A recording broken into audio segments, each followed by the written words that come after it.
The Federal Communications Commission has determined the following content to be emotionally harmful. Funny things that you think's funny aren't funny.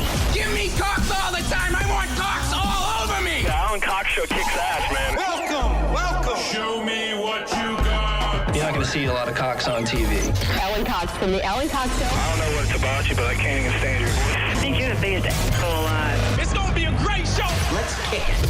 I'll say kick it, and you'll just kick it with a tasty groove, okay?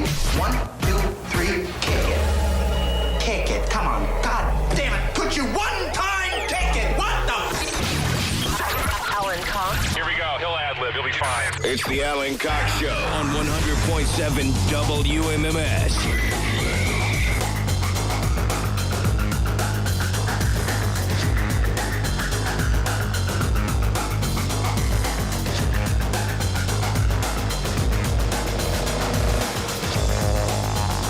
Hey, what's going on, gang? Good afternoon. Greetings.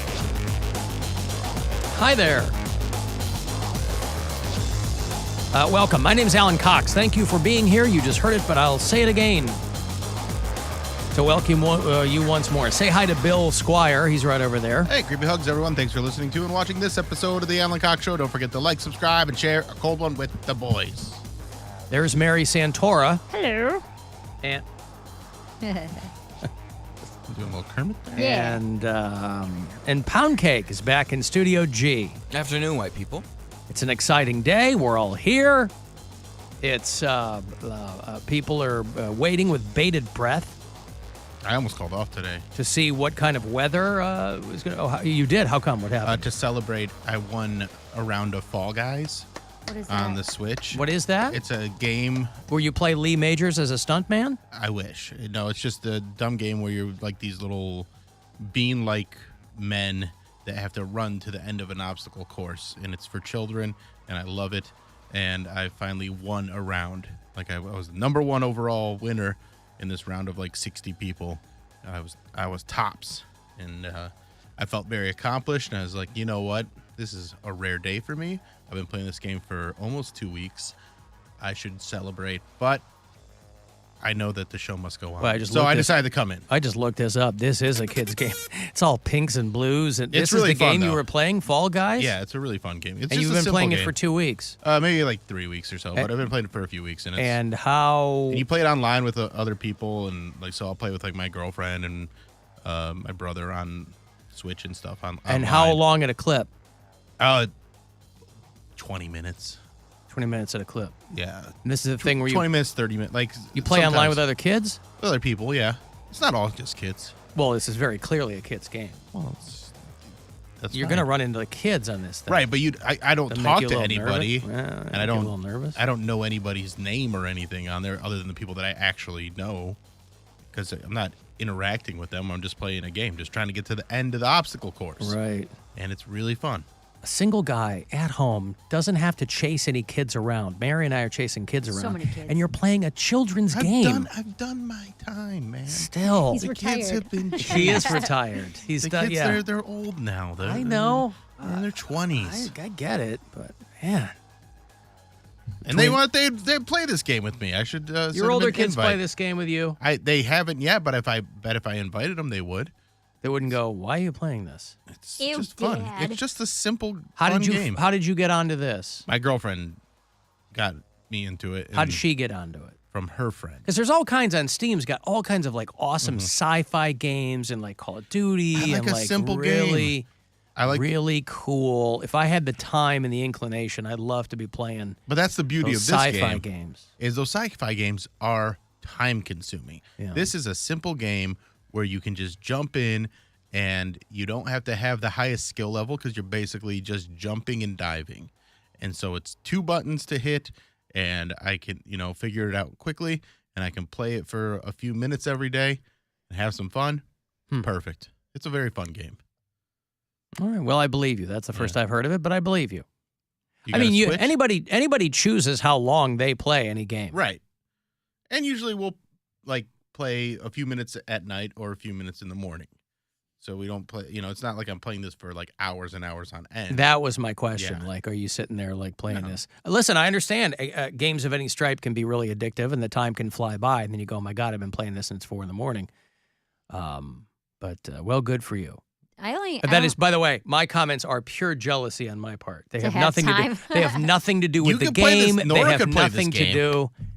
I'm kind of trying to avoid that. I don't really. She's deep into Minecraft right now, and that's like quiet and fun, and there's no killing going on. And, there's no killing in this. I know. I'm just saying that, like, the older kids they want to kind of, once they get their moxie, they want to, kind of get into more aggressive things. Yeah. And well, this one's fun because it's a silly, quick game to play, and I like that because there's so many games that are so involved, and you have to just the amount of stuff you have to learn to do and have to be good. That's not fun for me.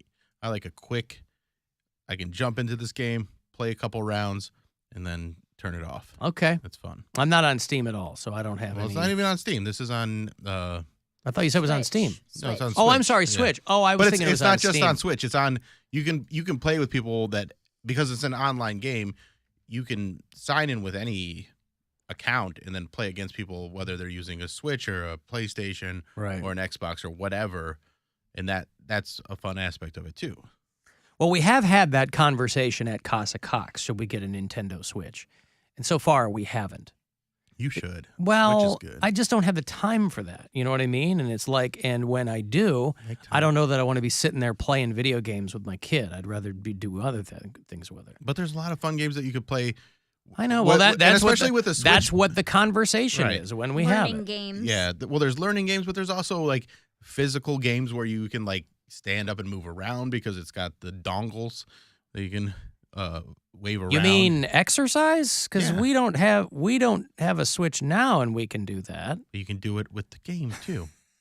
Well, but also they have all the old Mario games and stuff on it. I'm partially judging this by the fact that about a year and a half ago, well, it was during COVID, I hooked the old Wii up to kind of judge her interest, because that's all kids' games. And she lost interest in that pretty quickly. So I'm like, okay, well, I'm not going to. Only what, 5? 5, yeah. Yeah, but that's old enough to. That's old enough to know if you like a game on the Wii. I mean, they don't get much simpler than those games. What games was she playing? I don't even remember. Whatever ones were, try hooking left up the over Wii again. from. Also, if you don't want that Wii, I'll take it.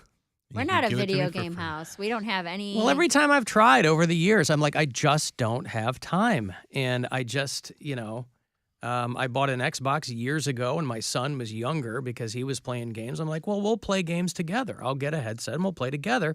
And we did it for like 2 weeks. And I'm like, I just can't, I mean, because he was playing games way beyond where I would be. And I'm like, you're just going to be bored playing what I'm playing, We were playing like Star Wars games or things like that. And those are fun if you just, but it just didn't, we did it for a couple of weeks. That was about it. Back in the day, I was playing Xbox all the time. It was a lot of fun. But, I don't know. You're not a video game household, is that what you said? No, she has Brian's daughter has a tablet that she has lost privileges to. Oh, boy. But, yeah, I mean, behavior issues. And we're like, all right, well, this is a problem. Namely, she threw the tablet out the window. And we said, all right, you can't use that anymore. Right. Well, there were respect issues where we're trying to, get mad and throw it on the ground. I'm like, all right, well, that's the end of that. You can't take care of this, and you're clearly not ready to use it. Well, that's why you got one of them foam cases on it? Yeah. Yeah. But still, it's the I understand. It's the throwing of the thing. Right. So we don't play a lot of video games, which her being an only child means a lot of make-believe on our part. So we're playing with dolls and building things with those. I think they're called Picasso tiles. They're really cool. Those magnetic tiles. Oh, yeah, we have those. Oh, I love those. Those are super cool. So we do a lot of hands-on playing, a lot of make-believe, a lot of playing veterinarian or doctor, or building a house for her dolls, and then the dolls are having a party. And there's a lot of times we're like, man, we should just buy a game system. I don't want to play horses for one more minute. Yeah, right. This is so much. Well, she's in Lego Club now too, my daughter. So is Blake, and she's so good. We bought her these two. They were an 8-year-old set and a 9-year-old set. And she wanted this 12-year-old set, and we're like, that's way too hard for you. You're not going to be able to do it. We bought her 2 for her birthday that she knocked out in one day. Yeah. She did both of them back to back. I'm like, maybe she could have done the 12-year-old set. Dang, dude. But yeah, watching I those love kids do Lego. Lego is really cool. Lego. Like, whatever. Alan, I'm almost 40, and Fall Guys is fun. Fall Guys is very Definitely not just for kids. Listen, it's okay to play a children's game. There's nothing wrong with that. It's very clearly for kids, but that's okay. Nobody's saying you can't play it. You don't need to say that it's okay. Do what you want to do. Make your... What do you say, Bill? Fart your farts and follow your bliss. Yeah, that's what he says. Yes. Fart them farts. I got to take a break. If you want to text 35192 to get me there. If you want to join us on the phone, 216-578-1007, 800-348-1007, and we'll be back. It's the Alan Cox Show. Everywhere on our free iHeartRadio app or whatever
limited time offer.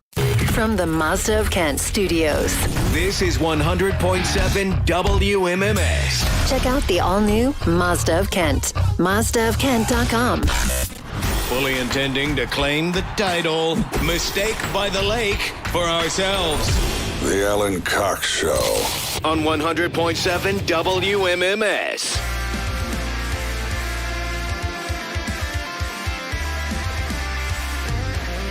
216-578-1007 if you want to join us live. 800-348-1007. 35192. Send me a text. We'll get to the Poundcake sports break later on. He's also got a brand new, I assume you dropped a new Poundcake podcast. Yep, the Brat's Little Brat. The what? Say again? The Brat's Little Brat. Oh, yeah, okay. The Brat is pregnant at 48 years old. Yeah. Whoa. The pride of Chicago, Illinois. Love DeBrat. Okay, well, pregnant by, because she's gay, so is she carrying or no? She's carrying. Oh, her beautiful. wife. Because you know how couples will say they're pregnant, so I wasn't sure which one of them was going to be carrying them. Well, her wife already has 2 children from a previous marriage or a previous relationship or whatever. So her wife kind of looks like Raven Simone. Kind of. Who's also gay. But they broke the news on the Sherry Shepherd show. Which I'm like dying inside because I'm like, ugh. Okay. Gesundheit. But yeah. I just thought I was talking about that. And I talked about Shawn Mendes dating a 51-year-old woman who's turning him out, I believe. Like she. Are you for that or against it? I'm for it because I said there was a difference between dating a young lady like Camila Cabello and dating a woman like who's. Well, he's dating his chiropractor. Which best job in the world. And why is that?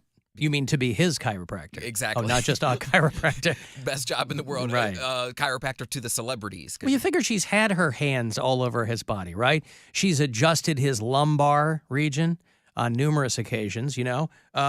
She's aligned his spine, and that probably does something to a young boy. How old is he? And then he gets to 24. unalign hers. What's that?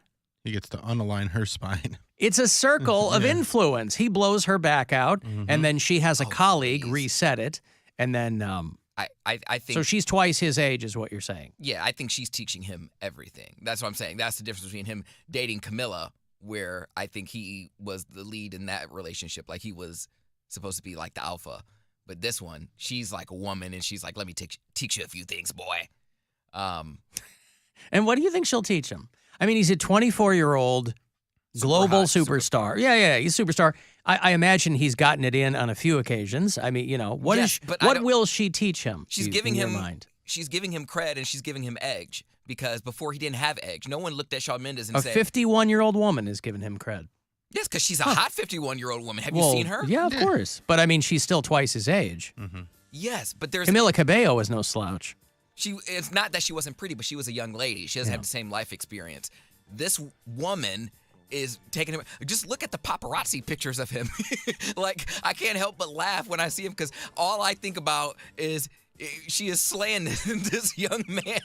Now, for those of you who have no idea what we're talking about, Shawn Mendes is a young singer who's very popular. He's from Canada, and according to Poundcake, and going into further detail in the Poundcake podcast, he's dating his 51-year-old I mean, chiropractor. She already made him cut his hair. This is a guy who canceled his tour because he's like, I got to get my head right. And he'd been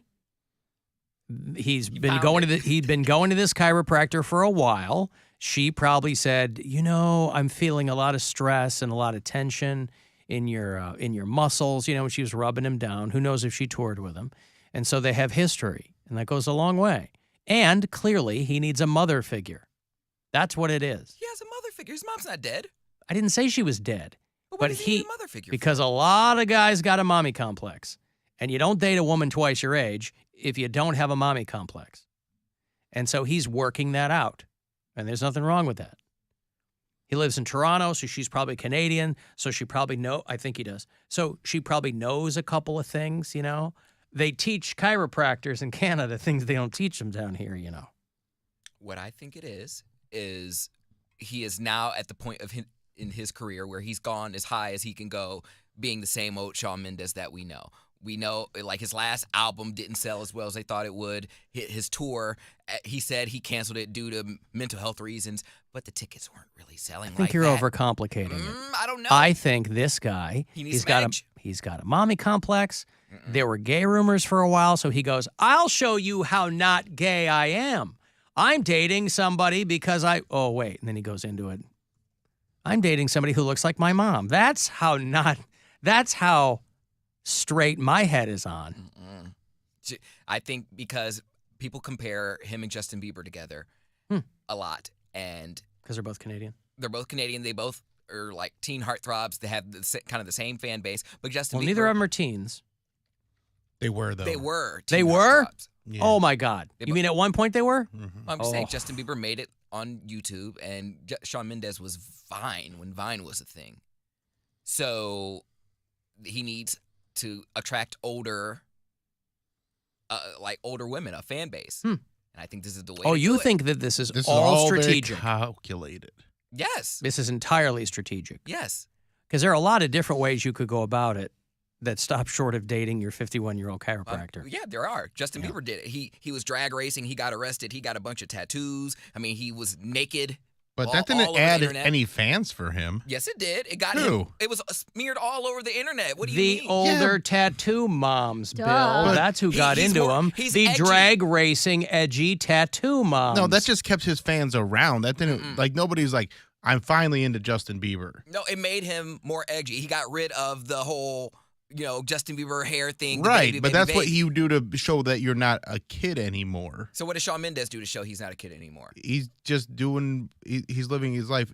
What happens is He's slaying people a stop. housewife. Well, what happens is people stop doing things that kids do and they act like adults, and then people go, oh, I guess they're not going to act like a child forever. Well, that's but it's regular like, people. but I don't think it's this as strategic as you think. That's what you're saying makes sense for a regular person. Yes, regular people who have day-to-day jobs stop acting like kids because they don't have any choice. But isn't it what Alan always says? I was playing a kid's game today. When you're a celebrity, For adults, too. the age you become famous is the age you stop growing. And if that's the case, Shawn Mendes is still a 14-year-old, in a 24-year-old's body. He's been in the game now for a minute. He's been in the game for like 10 years now. So I think this is upping his cred a little bit. I think. But with what cred? You have It's to making him listen look to the edgy. Poundcake podcast do. to find out, I'm Bill. not going to. Well, you should. But you would have to, for Poundcake's manic energy to get funneled into this podcast, you'd have to listen I hate myself. on the iHeartRadio app. What's that? And his fans grow up with him, so they're going to be like, yeah, he's doing things now. But I don't think Yeah, there aren't a lot of young don't think girls there's a on lot the of people- current New Kids on the Block tour. Their moms are taking them because Right. their moms love them. And the people that like Shawn Mendes are probably like weirded out more than anything by him dating a 50. There's not a 50-year-old mom that's like, well, now I like Shawn Mendes because he likes older women. They hear his music and they like it. And just to clarify, it's a big deal because he's 24. 51 is not old. So young. The youngest there could be. People asking me if that means my wife has a daddy complex. Hell yeah, she got a daddy complex. She got a zaddy complex. You got that right. Who's complaining? Not a one. Anyway, in its entirety, the Poundcake podcast is available for you on the iHeartRadio app. Speaking of children, a city councilman out in Eastlake busted for hookers. Well, I assume hookers. Back in the day, if you got busted trying to pick somebody up, prostitution busts became human trafficking stings, which sounds awful. It sounds terrible. John Myers was one of 6 people scooped up out in Lake County. He's the Eastlake City Council president. A 3rd-degree misdemeanor charge of soliciting. So I take that to mean hookers, right? These guys got scooped up, but when they charge them now with human trafficking, which makes it sound like these dudes had a dry van trailer full of Honduran teenagers or something, But that's what they call it now. That they got he and 5 other dudes. I don't know if they were all at the same spot, but he was one of the guys who got scooped up I don't know what this was called. I always love the names of the operations. What was this called? Operation, I don't know. One of the guys had coke on him or something. But the guy who's getting all the attention is John Myers because he's the city council president out there in Eastlake. What was it called? The Northeast Ohio Human Trafficking Task Force. Yeah, I don't see like a or not specific plan for this one. Ohio AG says Dave Yost is the guy. He said that we're going to bust you and make sure everybody knows what you did. Don't buy sex in Ohio.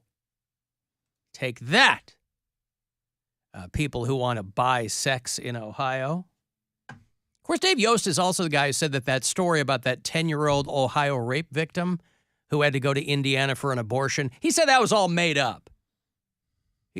Somebody's got an axe to grind. And then they arrested the guy, and he was really, really quiet. So you'd be forgiven for being skeptical of Dave Yost's commitment to human trafficking victims. But nevertheless, don't buy sex in Ohio, or you'll meet the same fate that the city council president of Eastlake will meet, which is a fine. I love fines. Get third-degree misdemeanor. Huh? It says he could face up to 60 days in jail. Up to 60 days, right. Well, there you go. He'll get 60 days, and he'll pay a small fine for what amounts to getting scooped up. Doesn't say where. Listen, this is Lake County. You know, there's a lot of old guys. Well, I shouldn't say old, but a lot of dudes that look the way you think they'd look. And a couple of young dudes in there. That one dude's like 20. Yeah, young dude. Mm-hmm. You know, because... But you know what, though? Here's my theory. Sex defender theory? Well, that 20-year-old was paying for sex, and that may have saved a lot of lives. Yes, because if he was pent up, yeah, and he went back to the people who done him wrong out there in Lake County, God knows what could have happened. So I hope we're able to take a full spectrum look at the situation. Of course, human trafficking is something that should be litigated and stamped out. But you can also make room for the thought of what Bill said. There might be people walking around alive today because this young man dipped his wick. I'm a huge proponent of legalizing prostitution. I think it should be legal in every state, nationwide. Make it legal. Just me? Do you want that on the bumper sticker? Well, no, listen, he's not alone in that. You can make a very good case for legalizing prostitution. Just because it will be regulated. You can make a really good case for legalizing a lot of things. You know, you look at the Netherlands, you know, sex work has been legal there for decades because it's, it can be regulated and because it could, the thought being it would reduce crime, it would improve public health, it would protect the sex workers, which a lot of people, let's be honest, don't have any interest in protecting. People talk a good game, but they think of those people who do sex work as second-class citizens. Just because you're on OnlyFans doesn't mean you're not doing sex work. It's just taken on a whole new sheen now. But people who are out in them streets, like the girls, again, this is a lot of speculation just based on this story where they said they scooped these guys up. Usually they give you a lot of information on these stories. That's why they're so fun. You get a lot of information. Oh, they were in the back of the XL Inn, and one of them tried to jump out a window, and the other one hid under a bed, but we found him because there were only two twins in there. One of the males faced an additional charge of possessing a controlled substance. They found a bit of coke on him. Mm-hmm. So well, listen, if you're going to party. Mm-hmm. Go all the way. All the way. I have a question. I hope that I have an answer. This is mainly in regards to like OnlyFans and how it's become so mainstream. It's not very stigmatized anymore. Why do you think that is? What's that? OnlyFans. What do you mean it's not stigmatized anymore? It's not as stigmatized as it would be. Was it stigmatized?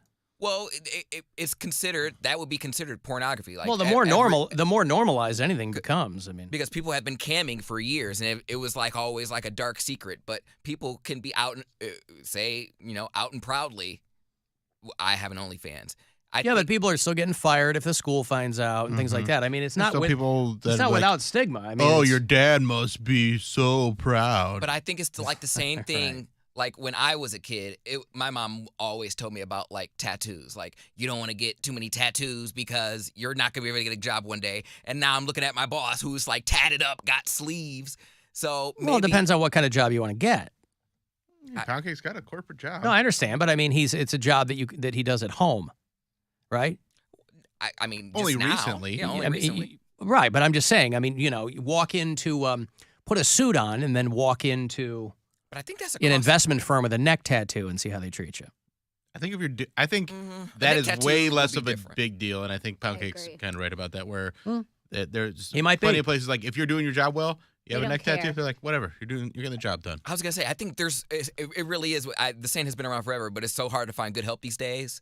Like if you have a resume and you have been working and you show up to work on time and you have good longevity, I think people are just like, screw it. I don't care what you look like. Just Right, but that's more a your function of job. the market rather than the person or the destigmatization. If they can be picky about employees, you bet your ass those people get a second look. I don't know about that, though, I don't think so. because I also Talk think to people who hire. That's all I'm telling you. You But talk I- to people who hire. Sure. Not to a person. I'm just saying that it's not so completely mainstream now that it's not a consideration at all. I think it is only going to become less and less as the baby boomer generation dies I off. agree. There's grandmas Because- walking around with sleeve tattoos. Right. now. I was Yeah. going to say Gen And by X. the way, at 85, they look great. You're Gen X, right, Alan? Yeah, I am. So Gen X are in Yeah, their 50-year-olds. 50s, and they're plenty with tattoos becoming more normalized. And then millennials, for sure, where now, not necessarily maybe CEOs, but people running their own companies, people who are regional managers, things like that are covered in tattoos. Nobody's doubting that. So I don't think it's if they could be pickier, they would pick someone without tattoos. Well, but you're I think also- the 75-year-olds would do that, but those people are going to retire or die soon anyway. But you're also if you're talking about people from my generation, those are people who have been working in those respective jobs for 30 years. Sure. If you're 19 years old and you got a teardrop under your eye and you go in, you could be right. But You chances could are run those into people- somebody and they go, yeah, I don't care about that. Again, it depends on the job. It depends on the situation. But to say that it's not a consideration for a lot of people who look to hire people, that's not the case. But I think they're kidding themselves if they look at someone who's like not qualified or not qualified but doesn't have tattoos. So I'm gonna hire them versus someone who's qualified and might. Well, have, nobody would hire someone who wasn't qualified. Yeah. It doesn't That's matter not what's true, on them. 'cause- I mean, I hired you, but I mean, that aside, this is showbiz. It doesn't matter. Iggy Azalea's on OnlyFans. I paid for hers this morning and then quickly canceled my subscription. But no vag, Bill. No, I shouldn't do that. Well, you're stuck there for a month. Nipples? Kind of, yeah. Sat on OnlyFans. I thought about that for about like 4 or 5 months actually, and I will show my breasts or show nudity, or I don't really have a problem with being like overtly sexual when I'm in control of it or I feel that it has artistic merit. Wait, so are you posting nudes? Yes, there's boobs and I am naked. Yeah, I'm naked. I'm making so much money that I won't even say how much it is. That's so sick. That's so sick. That's They're one thing making so much money. Yeah, I looked at it and I was like, oh, let's see what's doing here.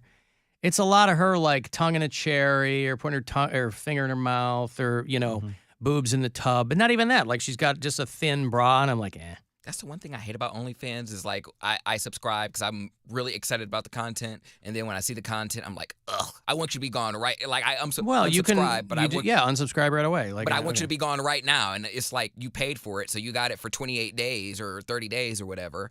And I'm like, I don't want to see you no more. You disappointed me. But you don't have to see them anymore. You unsubscribe and you don't see that anymore. That's not true. No. If you pay for the month. Don't go. No, you could see it, but you don't have to go see it. I know, but I want to see it because I thought You it was. just said you wanted it to be gone right away. No, I'm saying once I subscribe and it's not what I thought it was going to be. Yeah. I'm angry, and then I just want to unsubscribe. So I Right. unsubscribe, and then they're still on my feed for that 20. Oh, days you're on that I- OnlyFans all the time, is what you're saying, and it comes up in your feed. Well, yeah. Like I subscribed to Iggy Azalea this morning, checked it out, didn't like it, unsubscribed. I'm not going to go back. Okay. I have it for another 28 days, but I already realized I don't like what she's putting out, so I'm not going to go back. It But just you have pops like up. a whole feed where they're in your face all the time? Is that what you're saying? When I open it up, it may not be often or every day, but like when I do open it up, it's there. I'm like, oh yeah, I remember. I unsubscribed to this page, but I already paid for it, so I might as well just give it a looky-loo. I want to get my money's worth, so I'm like, can I get something from I want to this? get my money's worth of something I don't like. Well, I already paid for it, so I'm like, some side cap or something. I can do something with that, but it's just not what I thought. Because a lot of they get you. Like I'm like, okay, $9.99 is reasonable. I've spent way more and gotten way less for $9.99. But then, some girls are pretty smart. They put it right in the bio. But then they do PPV. No. Well, but they say no this, no that. Mm-hmm. If you want to see whole, you ain't gonna see it. No. You go, all right. Well, you told me going in. These gays are smart because they'll have you subscribe to the $9.99 and then they'll give you like a little glimpse of what they're paying behind a paywall. I'm like, no, you can't do that. They'd be like $39.99. I'm like, Oh, Poundcake's out there getting outsmarted by OnlyFans gays. Listen to that. Makes me mad. What a time. I support What a time to be alive. Who says this is a terrible time to be alive? This is an amazing time to be alive. Are you kidding me? Really? How frequently are you on OnlyFans? It's not every day. I didn't even. How frequently? I would say maybe like once a week. I check it. All right. And that's when I know I'm subscribed to someone. I'm not subscribed to anybody right now. I'm keeping it open. I put myself on a diet of one. They have to work for you. Well, yeah. You're not just going to willy-nilly give them your money. I put my diet of one OnlyFans influencer per month. I'm not going to have a bill of like $30, $40. He's keeping himself on a low-protein diet. Because there's so much free porn out there. Why would I do that? But that's always been the case. Why would anybody? That's why I can't believe anybody makes money on OnlyFans. Because it's not. These people aren't found on porn sites. These are I just understand. like regular people. Yeah, I understand. And it's hot. But plenty of naked people are found on free porn sites. But if you want to see Mary's sister, you got to go Yeah! It's the only way. Right? You got to take butthole pictures in Hawaii. God, that made me laugh so hard. This is the sun. This is the moon. Oh, it's going to be great. I got a break here. If you want to send a text, 35192. If you want to watch live, you can do that at alancoxshow.com. And anywhere you can listen on the iHeartRadio app. Buzzard Radio. The Buzzard. Is Rover. A lot going on.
you're here.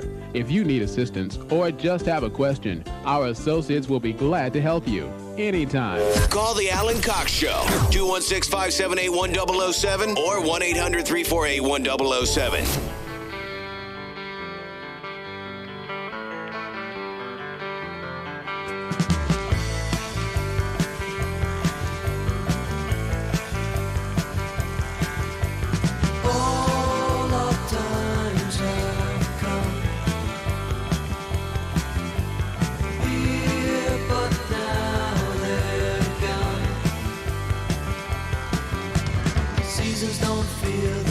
All right, Poundcake, who is this? Beach Boys? Or the Beatles? The Beatles? That's pretty good. That's pretty It's good. a B.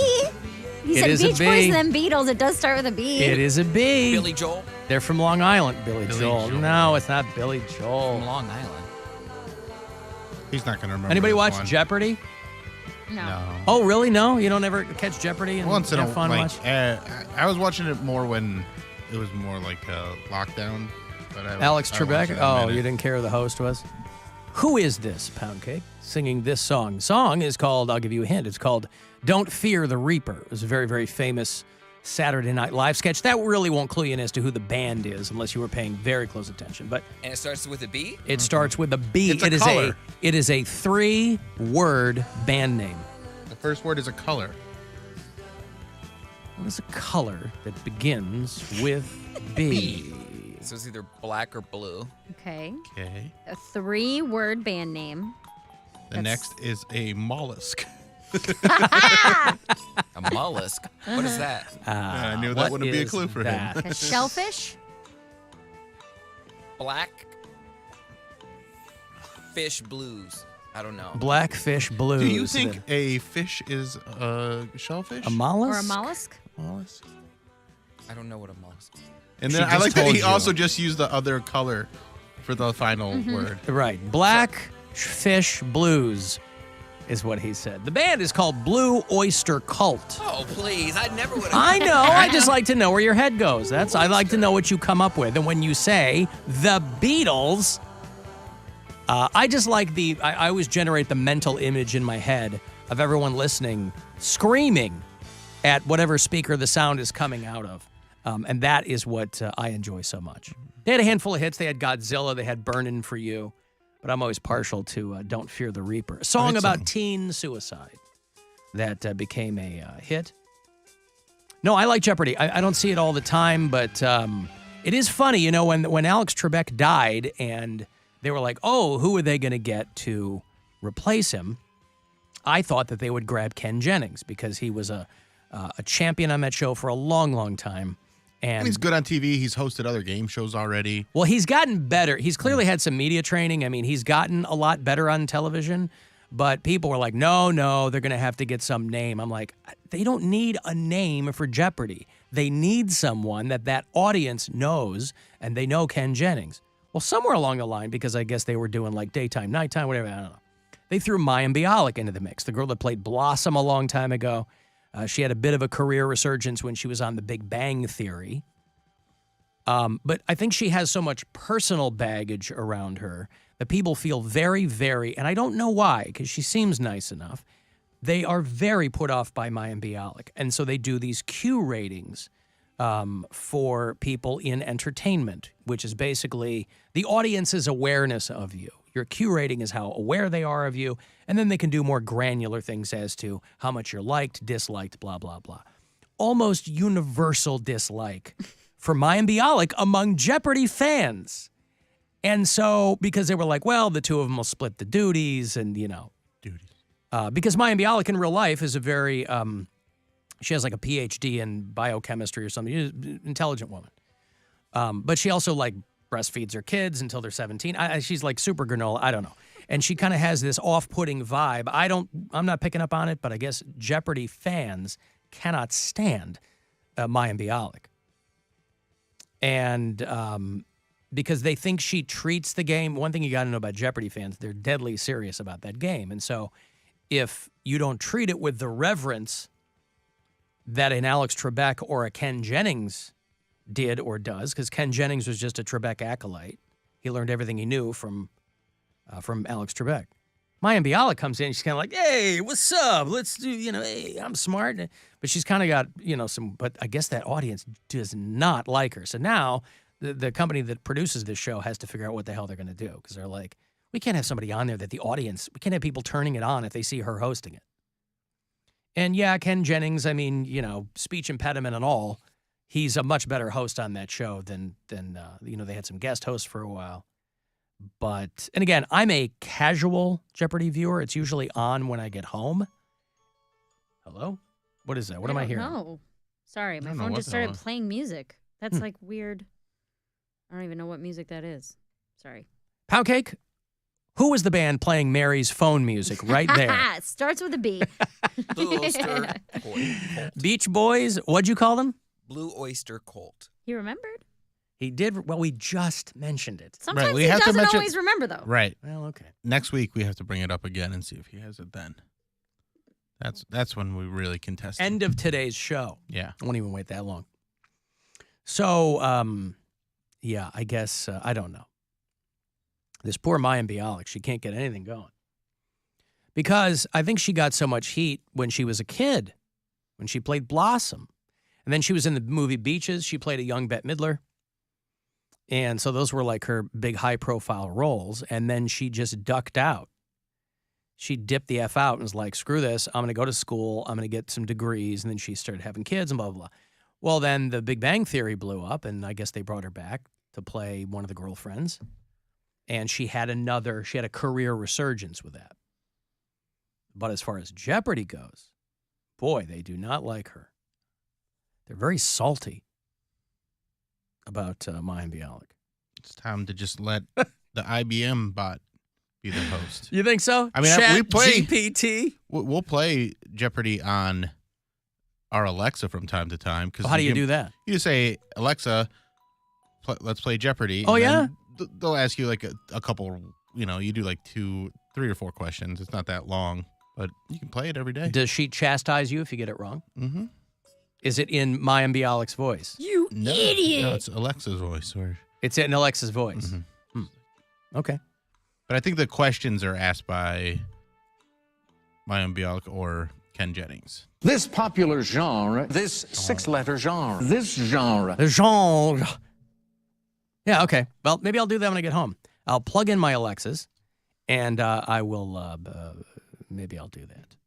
Season 39 will wrap up this July, and so then at that point they'll have to figure out what they're going to do over at that show. And I imagine if you are a regular Jeopardy watcher, you are just on the edge of your seat with anticipation, waiting to figure out what's going on over there.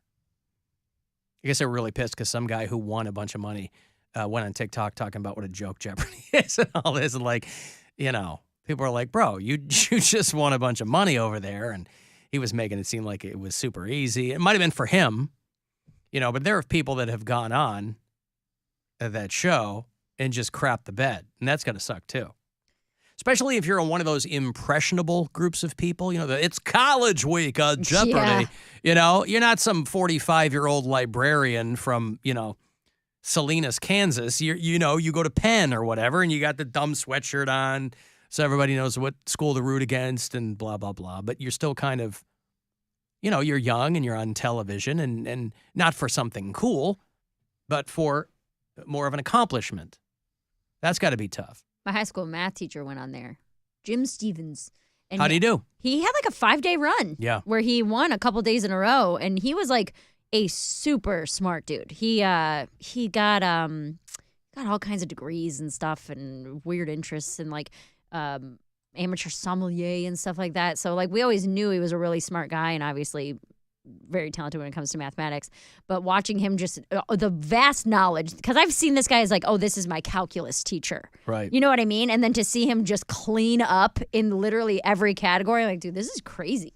There was a girl on last year who I think is in California now, but she grew up in Elyria.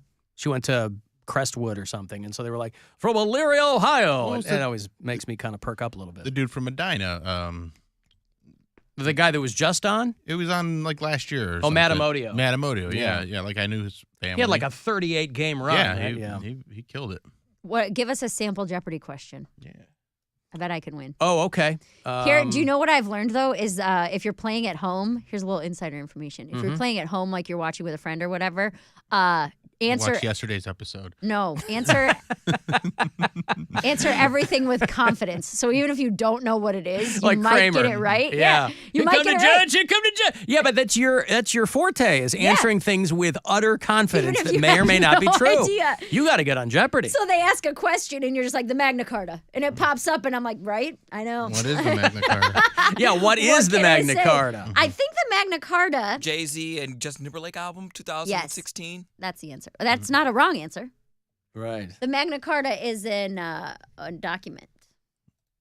Yes, that's also correct. not a wrong answer. That's I right. think it had to do with pilgrims. Sliced apples sautéed in butter or a...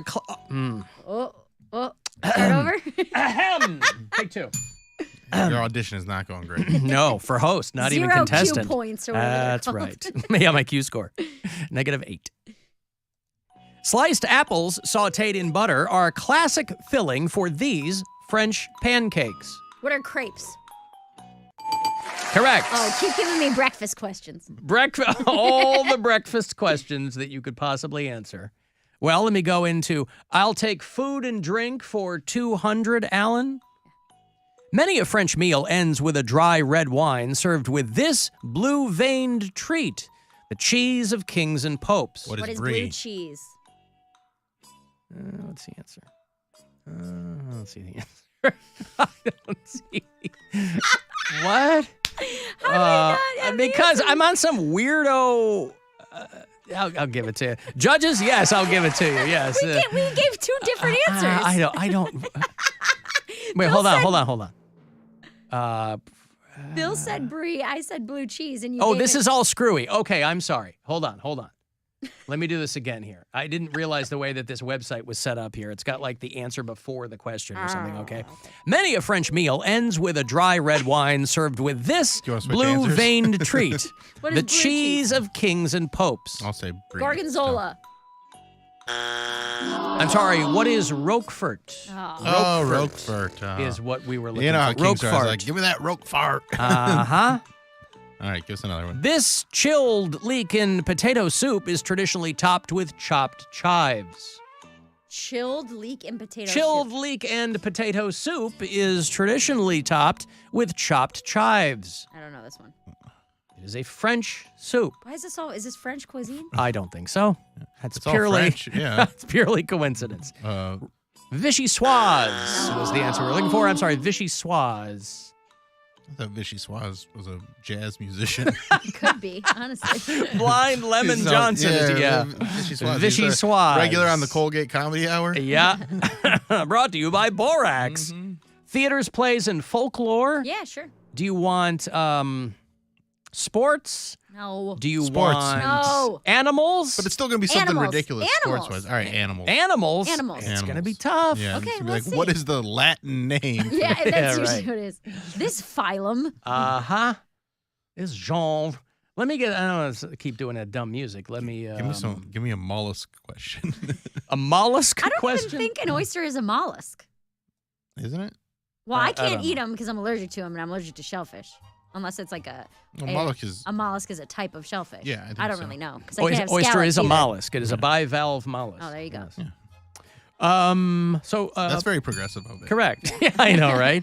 Do not misgender that mollusk. All right, here you go. Koalas have adapted their diet with an extra long gut to break down poisons in these What is leaves. eucalyptus? Oh, he got it because it is also about speed. Mm-hmm. Good job, Bill. Cody, you can play anytime. Okay. This egg-laying mammal has no What is teeth. a What is a platypus? platypus? I was first. Okay. Platypus. This egg-laying mammal has no teeth. Its taxonomic name is Tachyglossidae or fast tongue. Egg-laying mammal that's not a platypus? I didn't know there was another one. I didn't either. What is it? What is The a lizard echidna person? spiny anteater would be the echidna. is what we were looking for. Not even a real animal. The John Kitten. The two-toed one of these can live up to What is 20 a sloth? years. What is a sloth? Correct.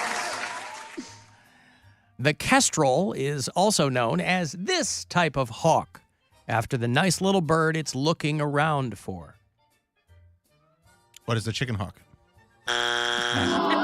No, that's the city council president of Eastlake. Hey,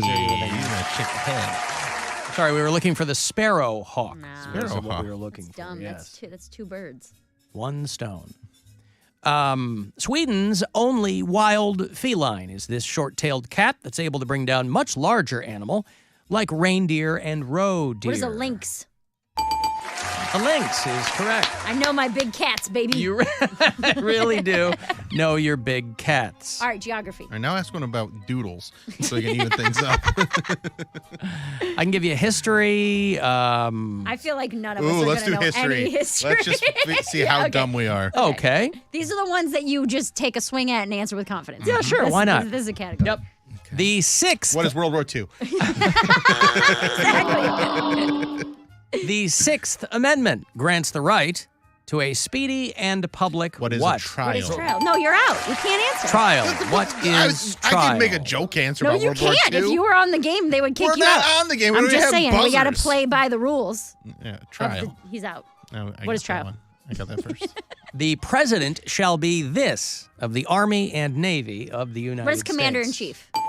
Commander-in-chief is correct. This is history? History. Yes. No person shall be one of these who has not attained the age of 30 years. What is President. senator? Oh, I was gonna say Senator. Senator, Yes. yeah. Circle President's gets the square. 35, right? Yeah. Oh, Come on, Cody, you're the politics guy. Where are you? Before becoming the first American woman in space, she was a star tennis player at Stanford, and Billie Jean King told her to go pro. Oh. Not my lover. No, Sophie something? Is it Sophie? Sophie something. Sophie Turner. The first American woman in space is not Sophie Turner. She's not even American. I don't remember her name. I don't know who that is. She was Her a name is in teacher. a song, Mustang. Sally Turner. Sally Ride. Greatest name for an astronaut of all time. Sally what? Who's Sally Sophie Turner? Ride No, was I the didn't know first this. American woman in space. For all of us here at How Dumb Are We? A Jeopardy sample Yeah, question. Mary did pretty good. Sophie Turner is her Game of Thrones. Sophie Turner, not the first American woman in space. She's Sansa Stark. She's Joe Jonas's wife, I believe. And anyway, for all of us here, goodbye. Two Sophie Turners. That was pretty good, though. You did okay. Sally? As Yeah.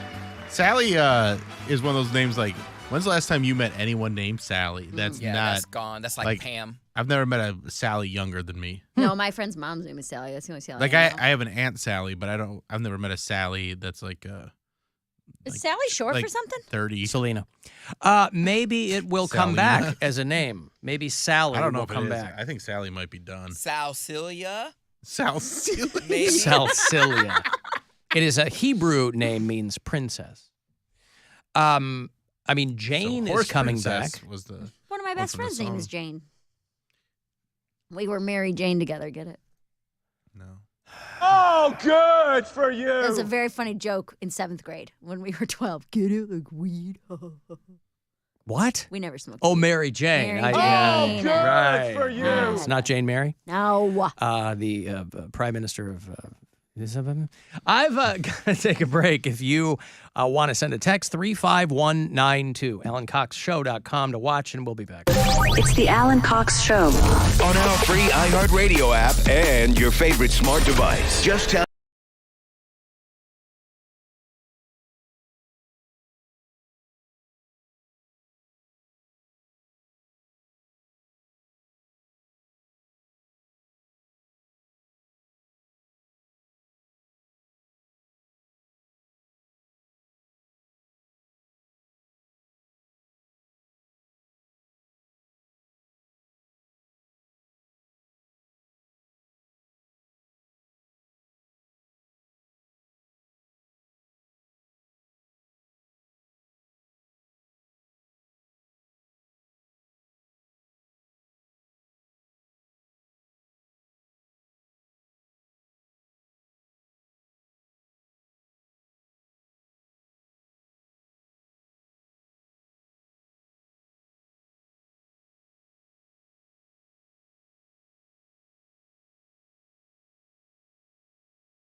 For people who've been hitting me up about Depeche Mode, they announced that they're stopping. They added a bunch of dates, and one of them's in Cleveland.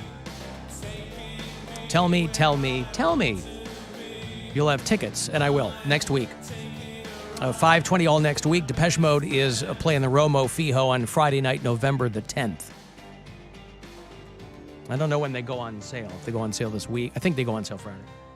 But if you have hit me up about Depeche Mode tickets, yes, I will have them next week. I'll also get you hooked up if you're a Brit Floyd fan. 50 years of playing Pink Floyd's music. Mac basketball tickets and Monsters tickets as well. Comedian Phil Hanley is going to be in here tomorrow. I'm excited to meet him. I think Phil Hanley is very funny. I've never met him. He's doing the Weekend at Hilarities. Mary Santora will be in Chicago. Her to do Zanies in Rosemont on Sunday, the 26th. My first time headlining that club. My first time playing that club altogether, so I'm very excited to headline on Sunday. Are you on Friday and Saturday too? Yes, my friend Vince Corona is doing an album taping. I know who Vince is. Yeah, he's good, great dude. He teaches classes, doesn't he? He does everything. He's been doing comedy a very long time. I met him at some just terrible road gig like 10 years ago. So he's headlining Thursday, Friday, Saturday. I'm just opening for him for the album recording, and then I'm headlining on Sunday. Now, you're going to be in the iHeart Chicago studio on Friday with us. Correct. How are you getting out to Zanies? Driving. Oh. Which is actually something I wanted to ask you about, was like, how early should I leave? When are you going to be on? I mean, that's an hour trip. For real? Yeah. Because our show will end at 5:30, which is the worst time. Central Time, yes. You'll be in the middle of, rush hour starts at 2, so. You're at the Rosemont one? I'm at the Rosemont one. The whole weekend? The whole weekend, Okay. yes. But you'll only need to get out there on Friday. Friday is the only time I'll be going back and forth, yes. You'll stay out there. What do you mean? I mean, are you going to stay out in Rosemont all weekend? Yeah. My hotel's in Rosemont. I know, but you could take the L downtown. I could. Yeah. Is that faster than driving? And then not having the no. park? I mean, you're renting a car? No, I'm driving my car. Oh, I thought you were flying. I was going to, but I leave for Hawaii Monday morning at 6 a.m. So the only flight out of Chicago Sunday night was at 9:30. Oh, because I thought you had been talking about you had to fly back and then get on a plane to Hawaii. Well, I was asking you that last week because the only flight from Chicago to Cleveland Sunday night was boarding at 9 p.m. My show ends at 8:30. So I was like, that's cutting it O'Hare's way literally too close. across the highway from Zanies, but that's still really close. Yeah. If anything happens, Right. if they have to check my bag in security, I'm screwed. Right. So I was like, whatever, I'll just drive. So I'm actually driving home through the night, Sunday night. Like the Cyndi Lauper song. Yeah, so I'll get home at like 3 in the morning and then board my plane at 6 a.m., 2.5 hours later. So I'm just going to pull an all-nighter and sleep on the flight to Hawaii. Yeah, you can pull an all-nighter when you wake up. You're in Hawaii. I know. That's why I'm like, I think I'm just going to pop Ready an to take Adderall. butthole pictures. Right. So I'm driving my car there. But if you think it makes more sense to take the train from Rosemont downtown on Friday, if that'll be faster to get back. No, because if the train gets stuck, then you're sitting on a train screaming. So Yeah. No, you should drive. Okay. But give yourself time. How much time? An hour. I mean, so the first show on Friday's at 7, so I would have to. You're saying I can make it. but our show ends at 5:30. When do you go on? I'm opening. It's me and him. So you go on at 7. Yeah, let me make sure it's. Yeah, you'll have plenty of time. If you leave downtown at 5:30, you'll get out there by 7. I was just saying, don't, because the map might go, it's just a few. Because it's only like 10 miles or something like that. But it will take you 45, 50 minutes to get out there. Correct. Let me make sure. Album recording. And then, oh my God, there's my face right on Zany's website. Dude, that'll never get old. When you go there and you see your dumb face. All right, Friday, February 24th, 7:15 show. So if our show ends at 5:30, I'll have more than enough time to get there by 7:15. Right. Okay, then yeah, we'll be good. Okay. Well, hey, Mary Santora, there it is, 7 o'clock. See my dumb face? Look at Sunday. it. It's a cute little face. I see your face every day. No, you don't. You moved your computer screen so you can't see it. Still see her face. Still There think he it's is. dumb. Welcome. See her face every day. That's right. And it's getting old. Yeah. Yikes. My Bill, face isn't getting shots old. Actually, fired. it is. I know it is. Oh, my goodness. I'm very stressed out lately, okay? Relax. All right. Take your own advice. What, to chill? Yeah. I'm trying. No, if you need to get up there by 7, you'll be okay. Okay. Yeah. I assumed it was going to, because I was like, dude, I'm leaving at 5:30. It's going to take me at least an hour. I planned on going straight from radio to the club. Yes. I'm like, there's not going to be any extra time. But yeah, it's going to be a good weekend. I'm excited to broadcast down there. I'm going to have one of your dumb pickle hot dogs or whatever they are. Yeah, they're good. You've never had a Chicago hot dog before? No. You don't have to get them there. I mean. So I've only been to Chicago twice. Once was with Brian and Blake, so we did family stuff all weekend. Yeah. And the other time, I was, I was only maybe 5 or 6 years into stand-up. 2017, so 5 years ago. So 6 years ago. Oh, my God. It is 2023 right now. So, yeah. So this was 6 years ago, 7 years ago.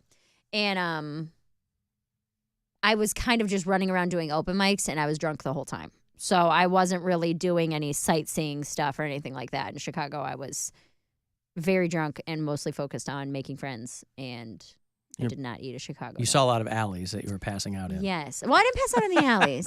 I spent a lot of time in bars. Well, it's a city of alleys. That's how you can cut Yeah. through and vomit somewhere where nobody will see you vomit. I don't think people in Chicago really care if you vomit in the bar, to be honest with you. We do. Are you sure? Because it's Vomit in the bar. Yes, please don't vomit in the bar. Now, you need to understand. People everywhere don't like it if you vomit in the bar. Or do you mean the counterpoint? Do you mean at the bar? At the bar. That's what I meant. Not like Yeah, on the nobody floor liked- in the well, middle of it. What vomiting at the bar? I was You mean at in the bathroom, I was at or- like dirty open mics with 30 other comics. So the places I was hanging out in dive bars where I'm like, they probably But see that people tells puke you all that the it's time. okay to puke at the bar? Not 'Cause at it's the a dive bar? physical bar. I'm not sitting at the bar ordering a drink and puking onto the You mean liquor in the bottles. toilet at the yes. bar? Oh, well, of course. Yeah. Like the places I was in, it was fine to puke there. You can go puke in this bathroom. You can puke in a toilet in any bar. People get drunk and can't handle their high all over the place. Right. People are getting drunk and vomiting in toilets everywhere. Right. Doesn't have to be a dive. It's not like a dive bar is like, yeah, whatever. I feel like they care less. I'm like, yeah, that happens here all the time. Well, I don't know. Maybe I'm wrong. Does it seem like they care less if you vomit? If they're used to it. But there's all kinds of awful things being done in toilets. That's not That's the what they're puking for. toilet. That's what they're for. Yeah. I don't know. I vomited in a urinal next to Luke Perry. Yeah. That was a scene. But the toilet, I mean, that's what it's made for. Poop and pee and puke. I The have 3 Ps, man. I have all day Saturday. She's already starting. Yeah. You need a bucket. Let me get this Give me a bucket for you. bucket. Let me get this for you. Hold on. Oh. I have all day Saturday to do Chicago stuff. So that was my plan, was to kind of see the Channeling city. Bill and back here. do some- There you go. So gross. I'm splattering in the can liner. Blech. Yeah. So So you're gonna drive all the way into Chicago on Saturday? No, Saturday I'll probably take the train. I was going to say, Okay. you should take the L for the blue line straight into downtown. Yeah. Yeah. I'm going to get a hot dog. I'm going to walk around, probably see the bean. I don't know. Get lunch, hang out, probably maybe meet up with a couple friends. I got a lot of friends out there. So we'll see. Saturday is my tourism day. Well, they're supposed to get a ton of snow, too. So damn make it. sure. I mean, they're getting like blizzard conditions this week. So Well, what the hell then? you can still walk around. Just bring boots. It's too cold. You're I just bet you assuming. guys when it's 71 in here. She's gonna sit in her hotel room in Rosemont. all 100% weekend. I will. Why? If it's 20 degrees and snowing Oh, in the stop. windy city? With wind No. like daggers, by Yeah, the that's way. what I mean. But think of how short the lines will be to 39. things. 39's not horribly cold, and it's not supposed to snow on Saturday. No, the snow will probably already be there. Yeah. I'll confer with my mom. I'll see what Okay. they're getting. I'll Hey, let you tell know. your mom to come to my show. She'll probably Hey. love the Dead Dad chunk. She sure will. She'll be like, hey, I know about that. Yeah. Hi, honey. I went. I didn't laugh once. She's not very funny, sweetie. It was a lot of stuff about, I don't know. She It's okay, talked- Mom. She talked about pornography and dead people. And I don't believe in either of those. Listen, sooner or later, you have to talk about pornography and dead people. I know. Hey, Bill. Yes, sir. How are you? I'm great. How are you doing? Hanging in. All right. Your show's a big part of my life. And here, I've got this. I wrote this down a while back. I've got these 3 words for Poundcake. All I want him to do is I'll give him how to spell it. I want him to pronounce them correctly. Can we do this? Well, that's up to him. I'm not going to say that Okay. I'm not going to If have he's somebody there. foisting words on Okay. him. This is entirely up to him if he wants to do it. Well, he passed me on to you, so if he's there, can you hear me? Poundcake, your thoughts?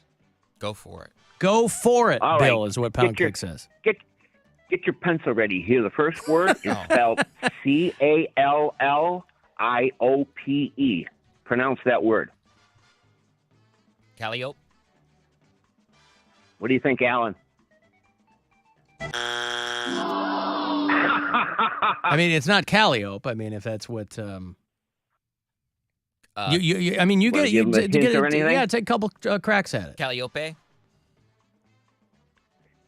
Well, I mean, And define. I was going to say define it if you can. well, no, if he doesn't know how to pronounce it, he's not going to know what it is, Bill. The word is Calliope All right. is what he's looking for. Oh, Calliope music. Okay, I've heard of that. Yeah. He has Okay, heard of here's it. your I mean, next that's something that. Okay. Okay, here's your second one. Write this down. ORCHESTRAL. Pronounce that. One more time. ORCHESTRAL.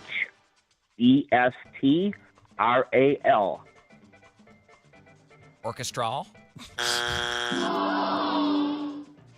Close. We'll take another crack at it. Orchestral. Yeah, that's it. Sometimes he needs to be Musical nudged again, you in know. the direction. Well, Bill. at first I thought he was spelling orchestra, and I was like, I know this, but apparently I don't. Okay, one more. Here you go. Spell this. This is a PERIPHERAL. Pronounce that word. Peripheral. Paratheral. What? Paratheral? The guy from Jane's Addiction? No. Look at it, and No. you know what it is. Peripheral. Now, I don't know. Peripheral is the word you're looking for. Like out of your peripheral vision. I thought it said. Did I say it the first time? Tell me what you said the first time. Peripheral. No, peripheral. No, it's not peripheral. All right. Bill, I don't All know right, what we hey, were. I don't know what we were hoping to accomplish by this, but Well, 0 for 3. I felt like we all we had added to his education there. Hey, here's one more. Here's one thing for you, the Alan. University of Akron Have has you already looked- lost their accreditation because of Poundcake. So I don't think that I don't think rubbing salt in the wounds is going to do anything good, Bill. No. Have you seen the guy with the fart pedal on his guitar doing a lick of heavy metal guitar licks? No. And then he does it with a fart pedal? No, Look I it up. haven't. All You'll love right, it. I You'll will love look it. it up. Thank you. I'll play you out with some Calliope music, Bill. Thank you for the call. I appreciate it. And see, Poundcake is scared of clowns, and that's why he's not into Calliope music. By the way, devotion to accuracy going back a bit. Somebody did call me out on this, and they are 100% correct, and that's my fault. Roquefort is blue cheese. Hey! So the two of you are correct. No, when we were Bill doing, never said I blue said cheese. brie. He said oh, brie. when we were doing, Mary's correct. When we were doing dumb Jeopardy sample questions, and the answer was Roquefort, but the answer, or the question was, what is Roquefort? But the answer had like some reference to like a blue vein or That's the only. I mean, blue cheese. Yeah. There's Yeah, like 100 different kinds of blue cheese. vein. It is a blue cheese. That's right. But Amen. correct. You were right. Thank you. Mm-hmm. Thank you. Alan, did you get any Jenna calls today? Did you I did. get any Jenna calls today? Of course I got Jenna calls today. Is it a day? I Then got 17 yes. of them. Is it a day that ends in DAY? Because I did get some. It's time for Sweet Nothings with Jenna from Poland. I mean, I know that I don't care, you know. I feel like, you know, I just, you know, there's a lot of snobs in Poland. This has been Sweet Nothings with Jenna from Poland. Well, she's got a lot of things going on out there. She got her band, the Feral Cats. She called one time, and I could tell that what she was listening to in the background was her band. Her Because own band? it was her talking, but then it was her warbling in the background on like a tape recorder or something. And I wish that I had been able to hear that part better. I would have loved to have played that for you, but it was not going to happen. Well, if you're out in Poland, it's only 30 minutes away from Warren, Ohio, and I'll be headlining a show there on March 3rd. Where is that? That's at the Underground Lounge. Hey, I like it just from the name, the Underground Lounge. And let me ask you this. Yes, is it it's in underground? Yes, it's underground under a Best Western. So take Well, your okay. Chicago shows, Mary, and stick them up your tutor. You and your above ground shows. I'm going where our fans are, and that's in Warren. Under the ground. Yeah. So, there it is on their Facebook page, Bill Squire.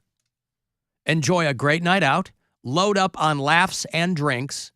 Get your tickets before they sell out, peeps. BillSquire.com is what they put. All right. Mary and her hoity-toity above ground. First she was living above ground. Now she's doing shows above ground. Hey, there's nothing wrong with doing comedy underground. Hilarities is underground. Yeah, lots of places. Yeah, I guess it Most is, isn't New it? York Comedy clubs Cellar? are Yeah, underground. that's Yeah. true. Yeah. Comedy Works in Denver's Denver? underground. Acme in Minneapolis. You get those nice low ceilings. Yeah. Underground comedy club's actually a great thing. Alan vomiting at the bar is on incarceration this summer. Yeah, That's buddy, awesome. it is. Yeah. You know, thinking about it, and I know we're going back to the well a few times about you having to take your sister's OnlyFans butthole pictures Yes. on the beach there in Hawaii.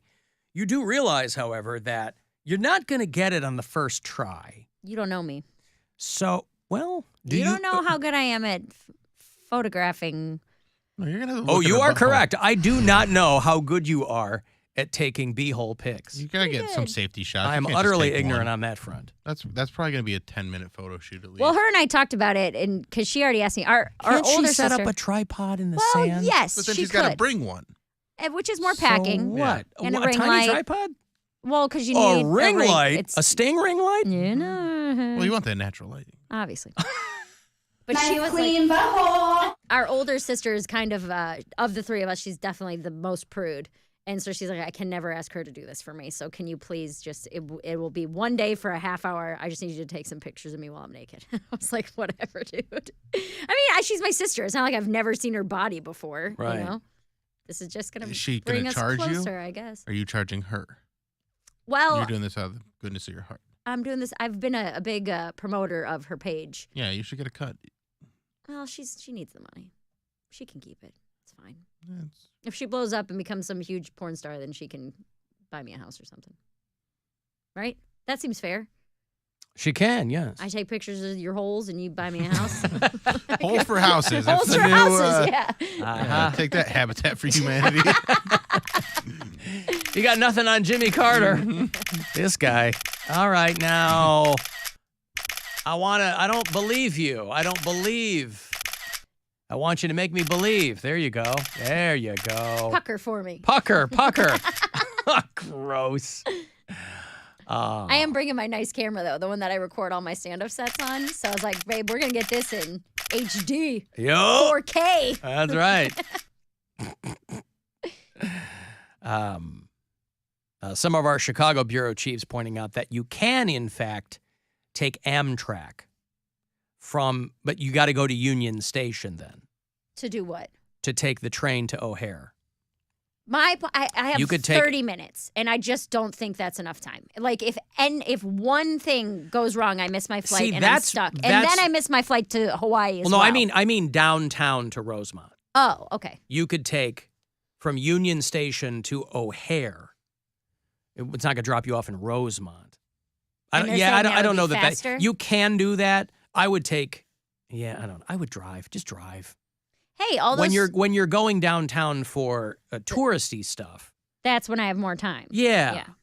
All those Chicago beer chiefs, I appreciate your input on traffic. Come to my show on Sunday. Thank you. I mean, how hard can it be? Honestly. I have to break here. If you want to send a text, 35192, AlanCoxShow.com. That's where you can watch if you like. And wherever you are, you can listen on the iHeartRadio app. Rover's Morning Glory. Well, Charlie, that's when I started to lose respect for the guy when he said he found his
is available everywhere March 24th.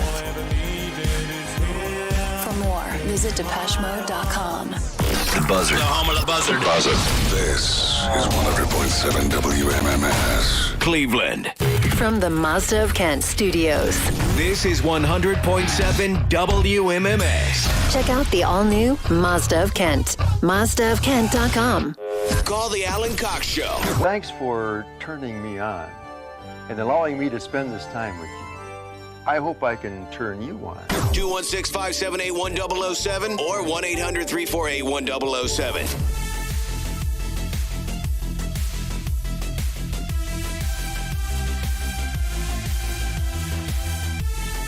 35192. If you want to send a text, you can watch the show at AlanCoxShow.com. Thank you to Shonky Testarossa. Now, that's a name for helping out back there today in the video department. Thank you so much for your assistance. Your Cleveland Cavaliers are back after the All-Star break tomorrow night back here in Cleveland at the Romo Fijo. They will play the Denver Nuggets at 7 o'clock. So 6:30 is when the pregame gets going here on MMS. Nuggets are number one in the West. They are a very good basketball team right now. So we'll see what they've got to bring against the Cavaliers. Cavs will go to Atlanta, who I think just fired their head coach. Yep, Nate McMillan got the boot. They'll play the Hawks on Friday night, and then they'll come back home to play the Raptors of Toronto here on Sunday. So we're on the back half of the season. We're going to be talking about Guardians baseball very soon. The very first preseason game is going to go off this Friday. And then a week from this Friday, March 3rd, we will be preempted for Guardians preseason baseball. And then your MLB season kicks off March 30th with the Guardians home opener the afternoon of April the 7th.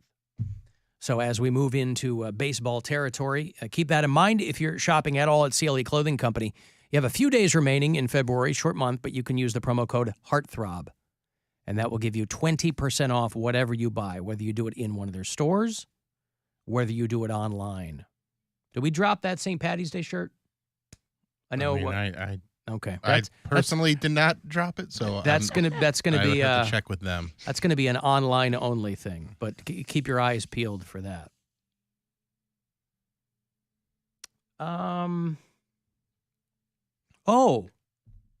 Hey, Platform Brewing is no more.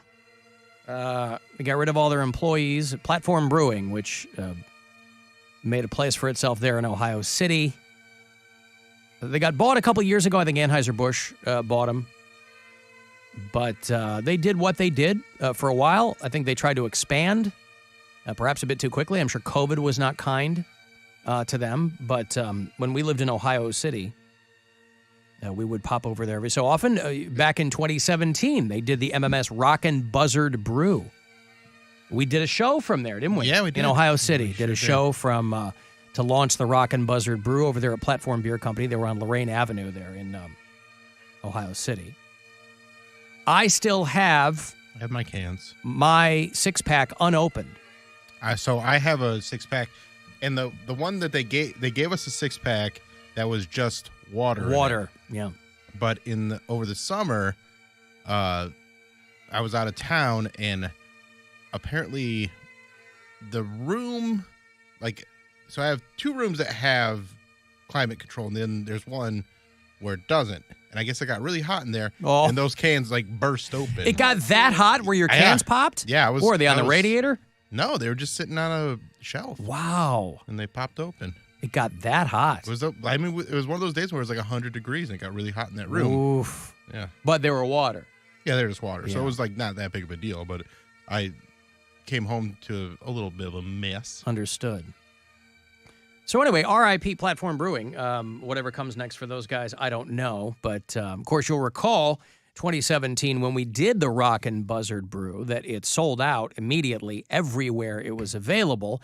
And then the reviews started pouring in, if you'll pardon the pun. I get it. The highest praise I saw, great beer if you're already drunk at a show. Perfect. Listen, you can't outdo that. because that might seem like faint praise. But you know what? What are you always looking for when you're drunk at a show? Something to still drink, something that's not going to put you off on another planet, but something that you can still have a good time. And that was what one person said about our WMMS Rockin' Buzzard Brew. If you're already drunk, this is a great beer. I think of them, they mean that as literally as a compliment to whatever you've already been drinking. And so they are no more. You know what that means? These Sixers of rockin', but it's too bad yours exploded, because these, now that platform is no more, these can go on eBay, and guess what? They don't know till they get them there. They're full of water. Ha-ha! Sell me an Xbox full of rocks, will ya? How do you like it? So, listen, anytime business goes out of business and people lose their gig, that sucks, but there it is. You can leave us messages, by the way, on our After Hours line, Alan Cox Show After Hours line, anytime you like. It is 216-986-8903. Hey, Alan, this is Skippy off I-71. Now, this guy says he's the king of I-71. Oh. So, Turf war. what makes him the king of I-71? And you just made him a bureau chief, That's a king has to earn his title. That's not self-anointed, So, I guess I'm here to contest that. If he has a problem with it, I'm Skippy on Channel 19. I'll see you there, bud. Skippy on chat. By the way, I think a king is the exact opposite of earning. I think by definition a king is just anointed, either if you think it was by divine right or by the original Nepo babies. I don't think anyone earns the right to be a king, but a little intrastate beef there, because we did that guy called today. I'm up and down 71 all the time. Can I be a mobile bureau chief? And I don't care. I go, yeah, fine. But Skippy, who's out there on 19 on the Citizens Band, he ain't digging that. Well, maybe those two guys will, maybe they'll chop it up out there on the radio. Maybe they can figure it out between the two of them. If you want to be if it involves the two of you looking out for each other, by the way, I'm all in favor of it. You got his back. He's got yours. And maybe you develop such a friendship that you quietly steal off to one of these rest stops, and who knows what else. I'm curious, not judgmental. You guys do whatever you're going to do.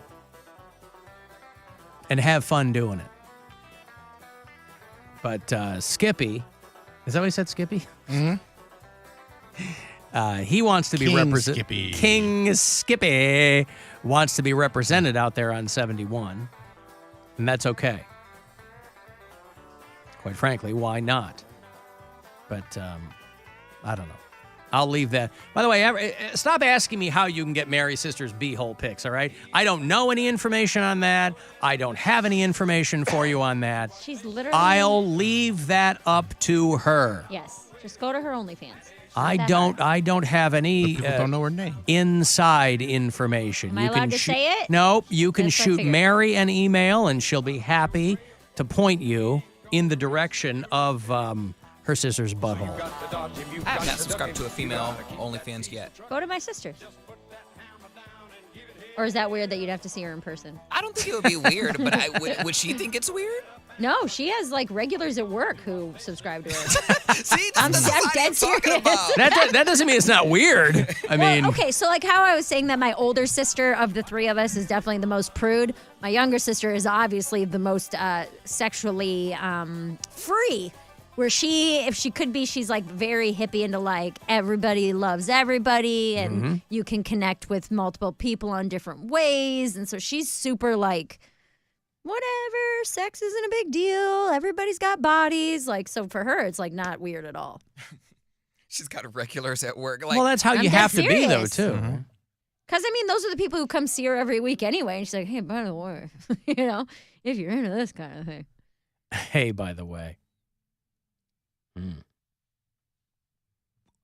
I'm sorry, Saturday is that first Guardian spring training game, not Idiot. Friday. Where'd it go? I'm sorry, this Saturday. Dude, get it. Against the Cincinnati Reds at 3:05. I don't think we're carrying that, but you can probably hear it on WTAM. Sorry. Guardians and Cavs are both home Sunday. That can't be right. They're out in Arizona, aren't they? I might be technically a home game. Oh, in home. I see what you Arizona. mean. Yeah. Cavs are here. Guardians' home game is in Goodyear, Arizona, against the Rangers. Anyway, you are doing what I said you were going to be doing, thinking about Cleveland baseball, and not to put too fine a point on it, Mary's sisters be home. You're welcome. So, listen, irrespective of how you see yourself and your comfort with the human body, there's no way it wouldn't be weird if your coworkers can sidle right up to you and go, hey. I didn't say coworkers. I said regulars, like her I thought you said people she customers. worked with. No, her regulars at work. She's a server. So her regular repeat customers. Oh, well, even that. Yeah. Even that. Hey. Well, they make their money, though. Right. Do they wink when they order a roast beef sandwich? Probably. Well, they don't have that there. She doesn't work at Arby's. I mean. Is a roast beef sandwich such a weird thing to have on a menu? No, but it's... I don't think But that I don't that's think it's- very beef sandwich? common. That's not Not bar super food. common. What's the corned French beef? dip? No, corned beef. Is that on the Corned menu? beef. It's Slimans. What do they do at Slimans? Yes, corned beef. Yeah, Like yeah, a yeah. Reuben. A Reuben. There you go. Do they wink when they order a Reuben? Yeah, especially because of that creamy thousand. Is that what's on it? Mm-hmm. I love a Reuben. Sauerkraut, is that on there too? Yeah. I Uh, haven't had a Reuben in a minute. well, Or order one from your sister. Stop it. Uber Eats. Uber Teats. Just order from her and, Alan, perhaps those two truckers can establish the show's first bicameral legislature out there on the road. I would love to see that. I'd love to see that. But as long as everybody's getting along with each other, then that's what makes me. Hey, I got Kids Corner here for you. It ain't easy being a kid. Now look at what you gone done did. Whoa, it's time for Kids Corner. Kids Corner. Oh, the superintendent of the Rising Star Texas school system had to resign. Rising Star Texas is literally in the middle of nowhere, Texas, Central Texas. That's the name? Rising Star Texas. It is a very small. It's about 2 square miles, and there's about 835 people who live in Rising Star. So I imagine they just tap a guy on the shoulder, and he's the new school superintendent. But this is Texas, after all, and he had to resign after a third grader found his gun in the bathroom. Oh, whoops.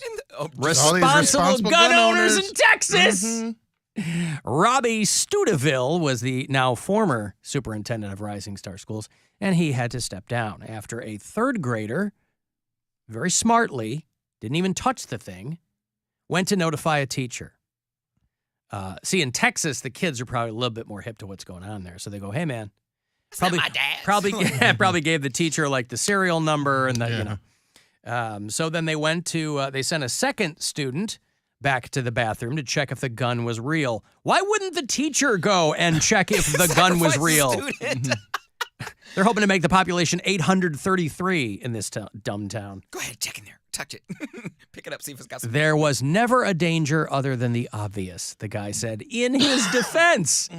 Nobody was ever in danger other than the obvious danger of getting shot by my gun.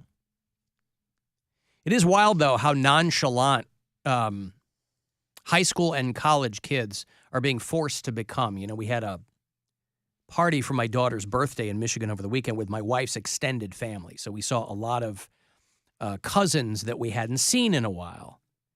And Gwen and I have been together almost 15 years. And so I've seen these cousins grow from little kids up until they're off to college now. They're, about the age of my older daughter. And I was talking to one of them, and she's going to go to Michigan State. And I said, she was asking how my she knows my kids, and she's like, "Hey, how they doing?" I said, "Good." So it's a little freaky, but they're hanging in. And I said, "Does anything like that give you pause?" And she's like, "No." And I'm not surprised. I mean, because you figure that's not going to stop you from going to a school you want to go to, because you have to do the calculus of, well, it could happen anywhere. I was gonna say wouldn't. And that I'm be- not, huh? Wouldn't that be something if you just didn't go to your dream school and then you go somewhere else and then that place gets shot up too? Well, I don't think you're far off there, but I mean, there are colleges that have those in their history, like Virginia Tech, schools where there were massacres, and people are still going to Virginia Tech. But it wasn't even there wasn't even a second thought about it. Now, granted, you're a lot farther along in the process. I mean, she's going next year, I think. So it's not like you're going to go, yeah, I got to figure out another school to go to. And they always say, too, conventional wisdom, they always say the safest any place ever is right after something like that happens. But that's kind of made up, too. College campuses in general are just, I can't believe it doesn't happen all the time. I mean, they're so big and so open that, but it is interesting how kids are kind of being forced to become nonchalant about that. Yeah, because as a part of life. Apparently, our parents think it's fine. Well, what I was going to ask is there any, and I don't want to put this out into the universe if it hasn't already happened, but is there any repeat school shootings? Like, are there schools or universities that have been dealing with a mass shooting more than once? No clue. Okay, yeah, I don't know. I don't know if it made the news, because I think once it happens there. Well, guys, it's happened again. It's number 6 at University of Wisconsin, Stevens Point. These kids, I got to tell you, I don't know what the problem. It's like it's the kicker on the nightly news. I don't know. Okay. But if you Google colleges with mass, it used to say communications degrees. That's not what comes up anymore in the auto finish. Shootings comes up, just to tell you how far we've come. But yeah, so it's just, anecdotally, just kind of talking to her about it. Kent State, obviously. Virginia Tech. UCLA, have been shootings. University of Central Arkansas. Wayne Community College in North Carolina. The Orangeburg Massacre at South Carolina State University. That was the late 60s. Late 60s, the school shootings are all cops versus protesters, by the way. There was a school in Texas a long time ago where the guy was up in the bell tower, right? Picking people off. Delaware State University. Case Western Reserve University. That was 2003. Guy walked into the School of Management and killed a grad student and wounded 2 professors. At Central Michigan University. So, anyway, it can obviously happen anywhere, but... And it wasn't like I was expecting her to go, yeah, I'm really going to need to, But again, that's like part of your calculus now. You're like, yeah, it's part of it.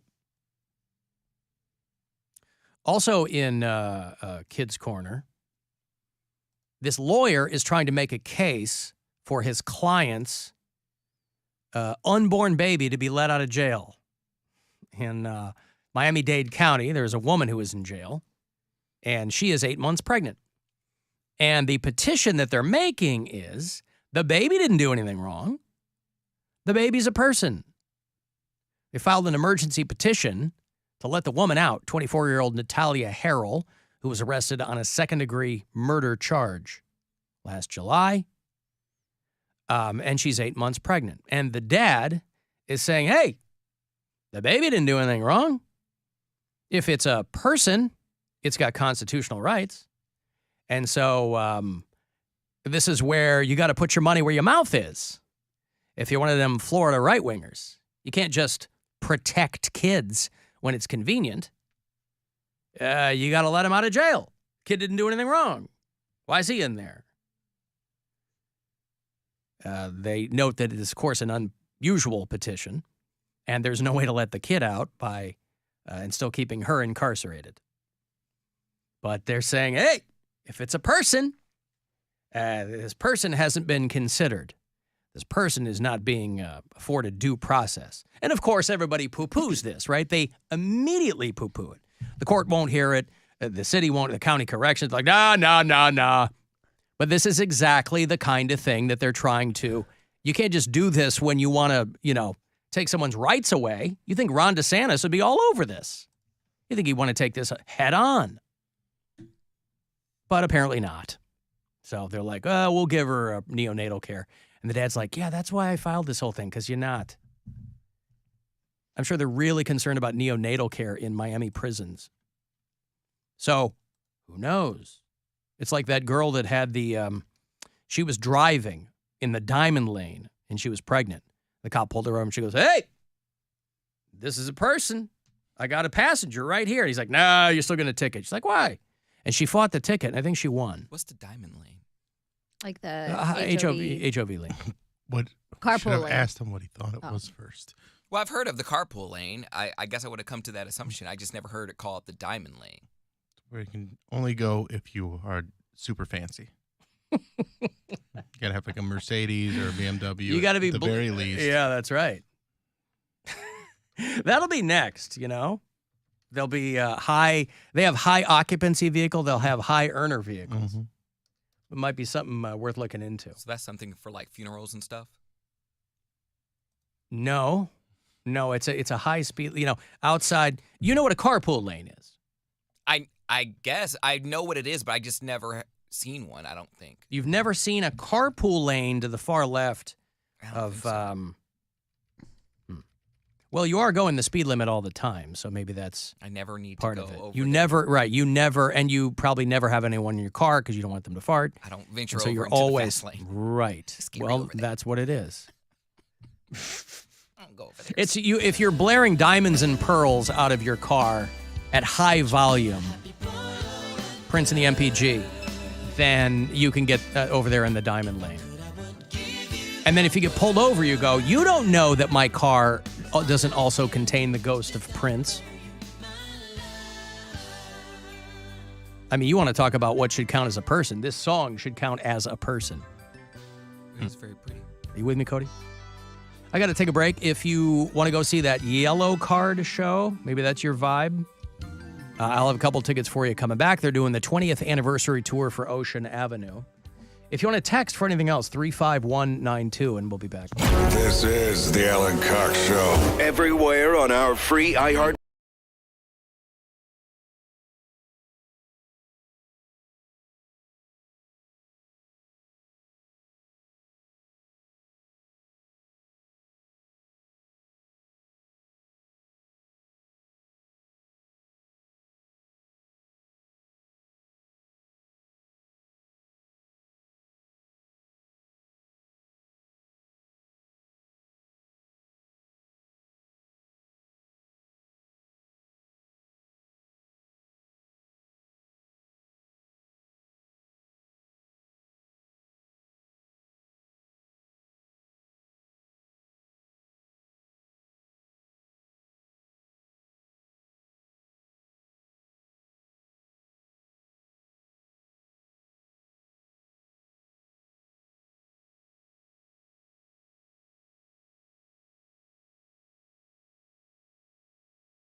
Or you want to go see Yellow Card, celebrating 20 years of Ocean Avenue. Bringing special guests, Mayday Parade, Story of the Year, and This Wildlife. It's all going to happen out at Blossom, Wednesday night, July the 12th. Tickets, info, everything else at livenation.com. If you want to buy them, you'll get them there. If you want to win them, you call 10. And you will. 216-578-1007 or 800-348-1007. Our apologies to second shifters. All right, here we go, everybody. Let's get to work. This is no way to start your day. The Alan Cox Show. On 100.7 WMMS.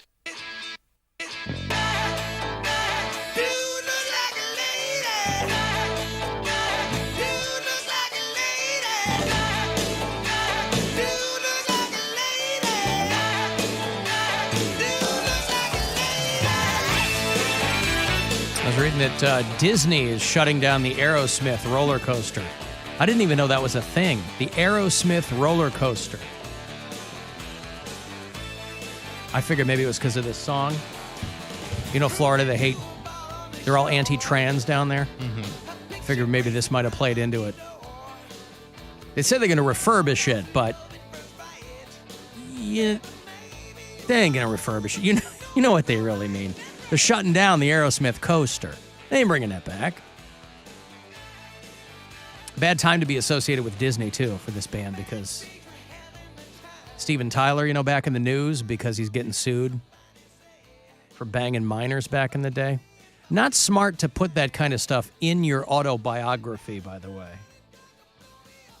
Telling on yourself? What's that? Telling on yourself, you mean? Like, yeah. Well, the stuff that these guys put in books, because I'm sure to them, anecdotally, they go, well, that's what we were doing in the 70s, except it ain't the 70s anymore. And that book's been out for a while, and I guess the girl that he was referring to, didn't know by name, but the girl that he was talking about in that passage of his book is now suing him. Saying, hey, I was 16, he was 24 or something, It was back when these guys were getting the parents to sign over parental rights. Ted Nugent did it. Steven Tyler did it. And they go, oh, she'll go out on the road with me and I'll make sure that her education is taken care of. And these parents go, okay. There's no education. These guys basically adopt these girls so they can bang them. It's super gross. So weird. Even for quote unquote a different time, that's really weird. Mm-hmm. I mean, you get these I have to assume that the thought process is the parents going, well, he's rich and he's going to take care of our little girl better than we could, or whatever. But the girl is suing him. She's like, he didn't take care of my education. It's not like he put me in school on the road. She's like, we were doing drugs. Spoiler alert, Aerosmith is a band that liked to do drugs. For people unfamiliar with the Toxic Twins. So Disney having an Aerosmith roller coaster down there, I don't know if that's got something to do with it. Do you think when Steven Tyler was pitching that to the parents, they're like, what about her education? He's like, don't worry, she's not going to miss a thing. That's right. The sign of the roller coaster says, cannot be any taller than this to ride this ride. I don't know. They say they're going to refurbish it. This is a scary ride, so get a grip.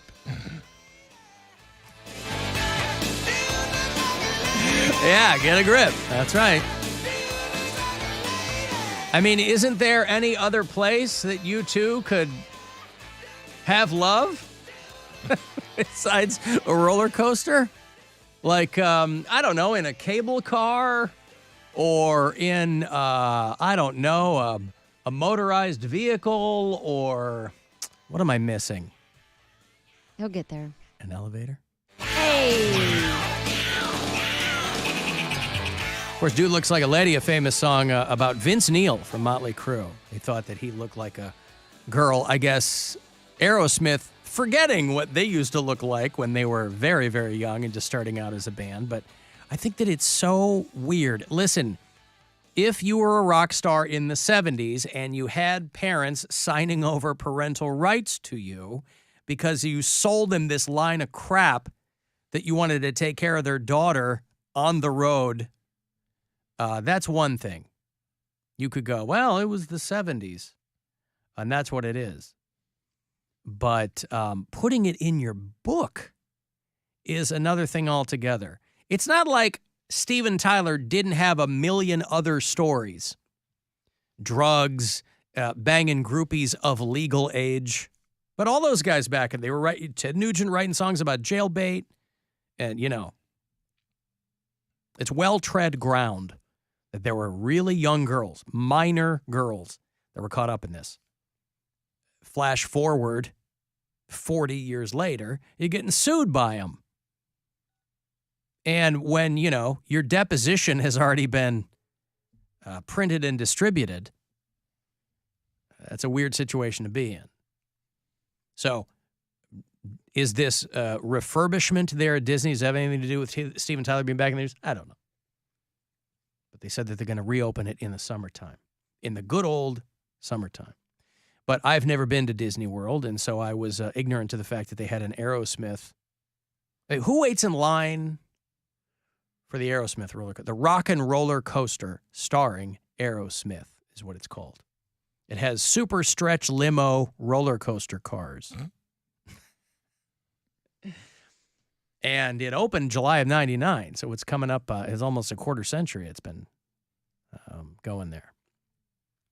And you rock out to Aerosmith tunes as you're on the roller coaster. So if you thought there was a lot of screaming before, but you'll be able to get, you know, because they closed Splash Mountain. You guys have been to Disney World? It's been a long time. But you've been. I've been, yeah. Yeah, I've been too. This is in Orlando. I've never been. I don't think I never went on Splash Mountain.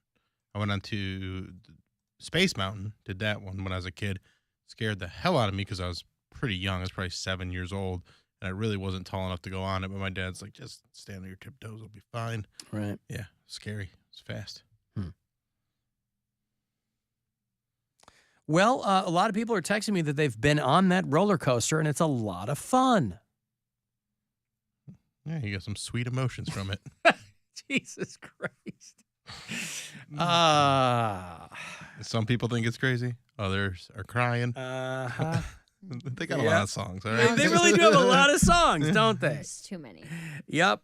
Hey, could we go again? Dream on, pal. You're not getting on that. Someone's living on the edge. You're not getting on that stupid thing. Jostles you around like a rag doll. Living in the movie. Hot tramp. Yeah. You can never let a good crisis go to waste, I guess, if you want to classify it that. There is now, somebody created a spy balloon simulator that you can go into online, and it just lets you click a point on the map, and then your virtual balloon will float along with whatever the currents are, wind-wise, over sea and land. It's kind of incorporating this thing using whatever the current meteorological maps are. So what you do is, for those of you who are more conspiratorial minded, is you set your origin point in China. And then you see where that balloon shows up, because it's using actual atmospheric data. And, you know, best way to educate people about anything is to make it fun. Because we're all really, really stupid. And everything has to be fun for us to pay attention to it. At least that's how I am. I'm just here for the entertainment. At this point, why? What else is there to be here for? Exactly. If you can enjoy yourself. Play Fall Guys. You know, kids games, whatever you got to do. Whatever you got to do. Yeah. So you can spawn a balloon wherever you like. Let's see. I'll set mine in China, and then it's blowing straight across Canada. But then it goes around the world again. It goes that fast? It goes this fast? Yeah. It's showing you like the last, it's showing you not like past real information. time. Not real time, but my balloon went all the way to Duluth. Duluth. Minnesota. It's where my ex-sister-in-law is from. I've never been to Duluth, but I hear, from what I understand, people who have been there, it's in Minnesota. Mary's done stand-up in Duluth. Bill has done stand-up in Duluth. Many times. It's right there on the Canadian coast, right? Isn't it right there on, it's right there. You go a little further up and you're in Thunder Bay, right there on Lake Superior. So for people who go, man, that spy balloon nonsense, I ain't into it. Well, you can get some actual information, and you can do your spy balloon simulator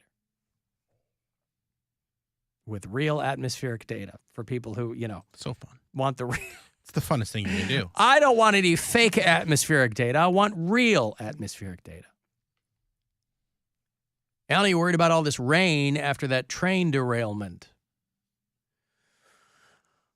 I hadn't really thought about it. Somebody pointed out to me that Jenna, who calls this show a lot, lives out there in Poland. I mean, that's north of East Palestine, but I mean, so she's upwind.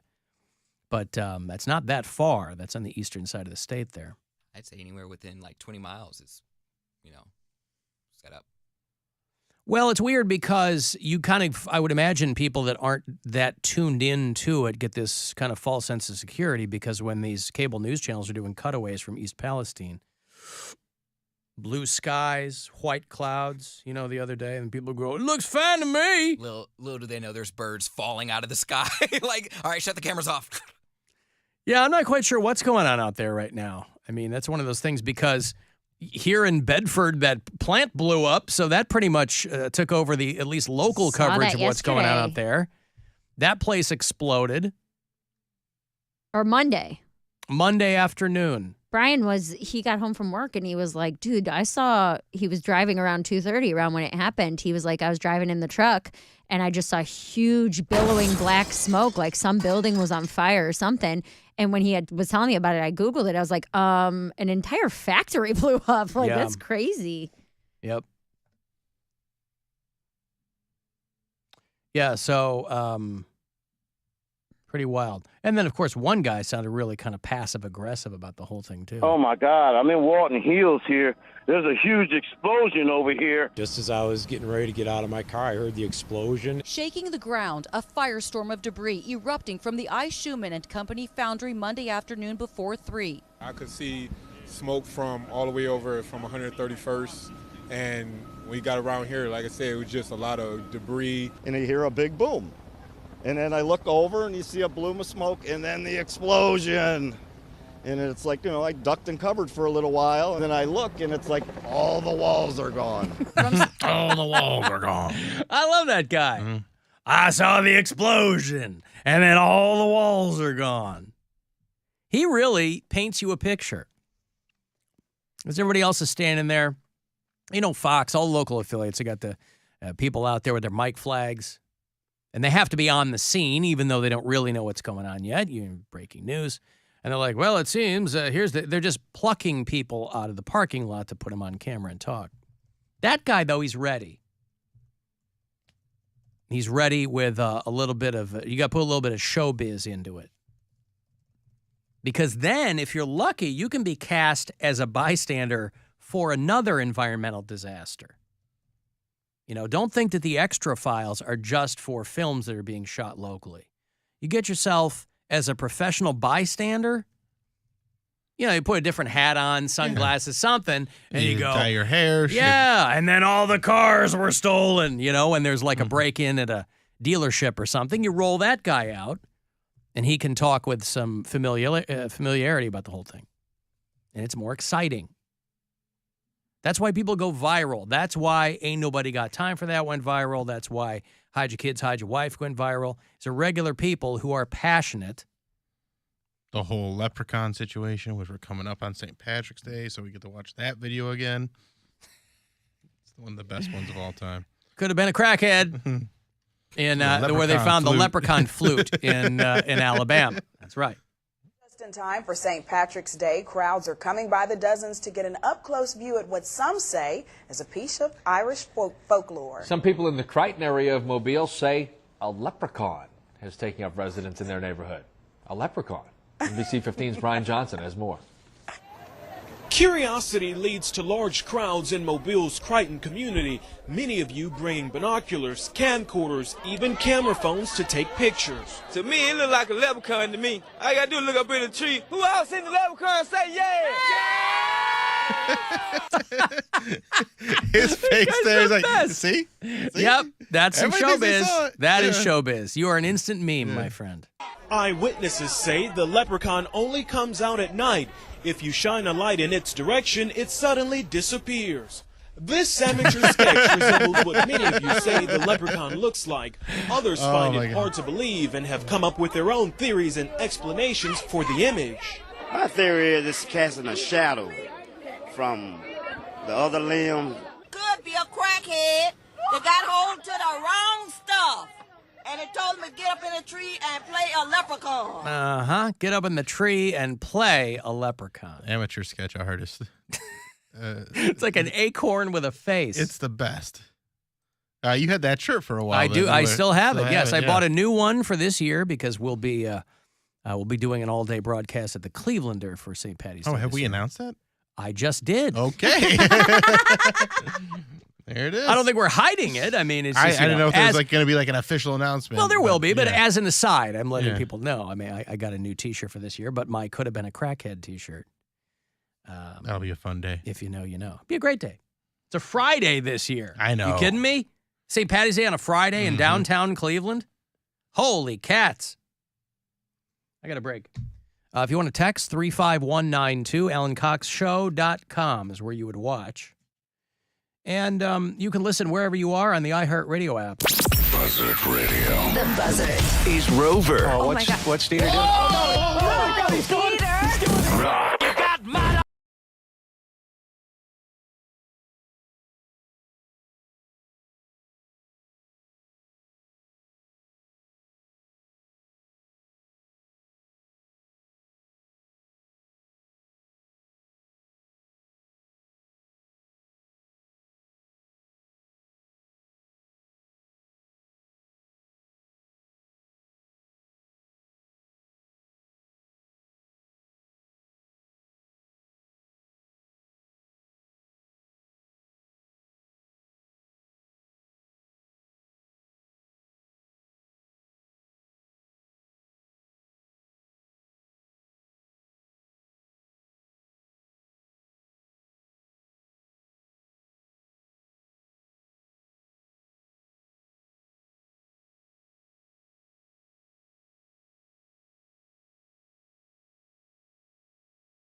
All right, the 2023 Cleveland Auto Show, presented by Huntington Bank, is back.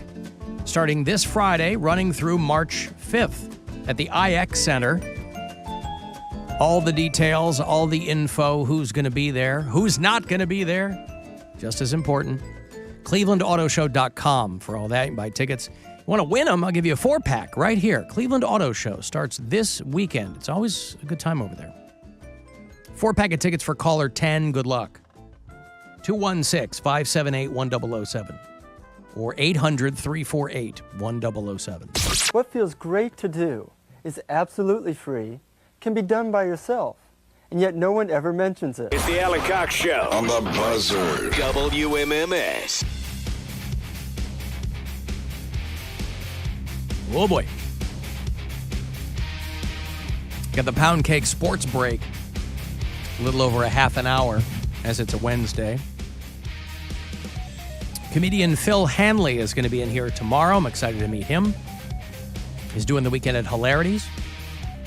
If you're one of our Chicago bureau chiefs, Mary Santora is going to be at Zany's out in Rosemont, out by O'Hare. Worth the trip if you're in the city. Worth the trip if you're elsewhere. Anywhere. I mean, let's say that you live in the flight path. It's just a hop and a skip across the highway. You've done Zany's Nashville, yeah? I've done Zany's Nashville a couple times. Have you done Zany's in the city? I have done guest spots there, Yeah. so I've never officially worked it. But yeah, this is. But my... but you've performed in that club. Correct. Yeah. Yes, I've been there. But this is my first time headlining the Zany's franchise. Well, there you go. I'm very excited. She will join us from Chicago on Friday, Mm-hmm. and then she's in Hawaii all next week. Oh God, I can't wait.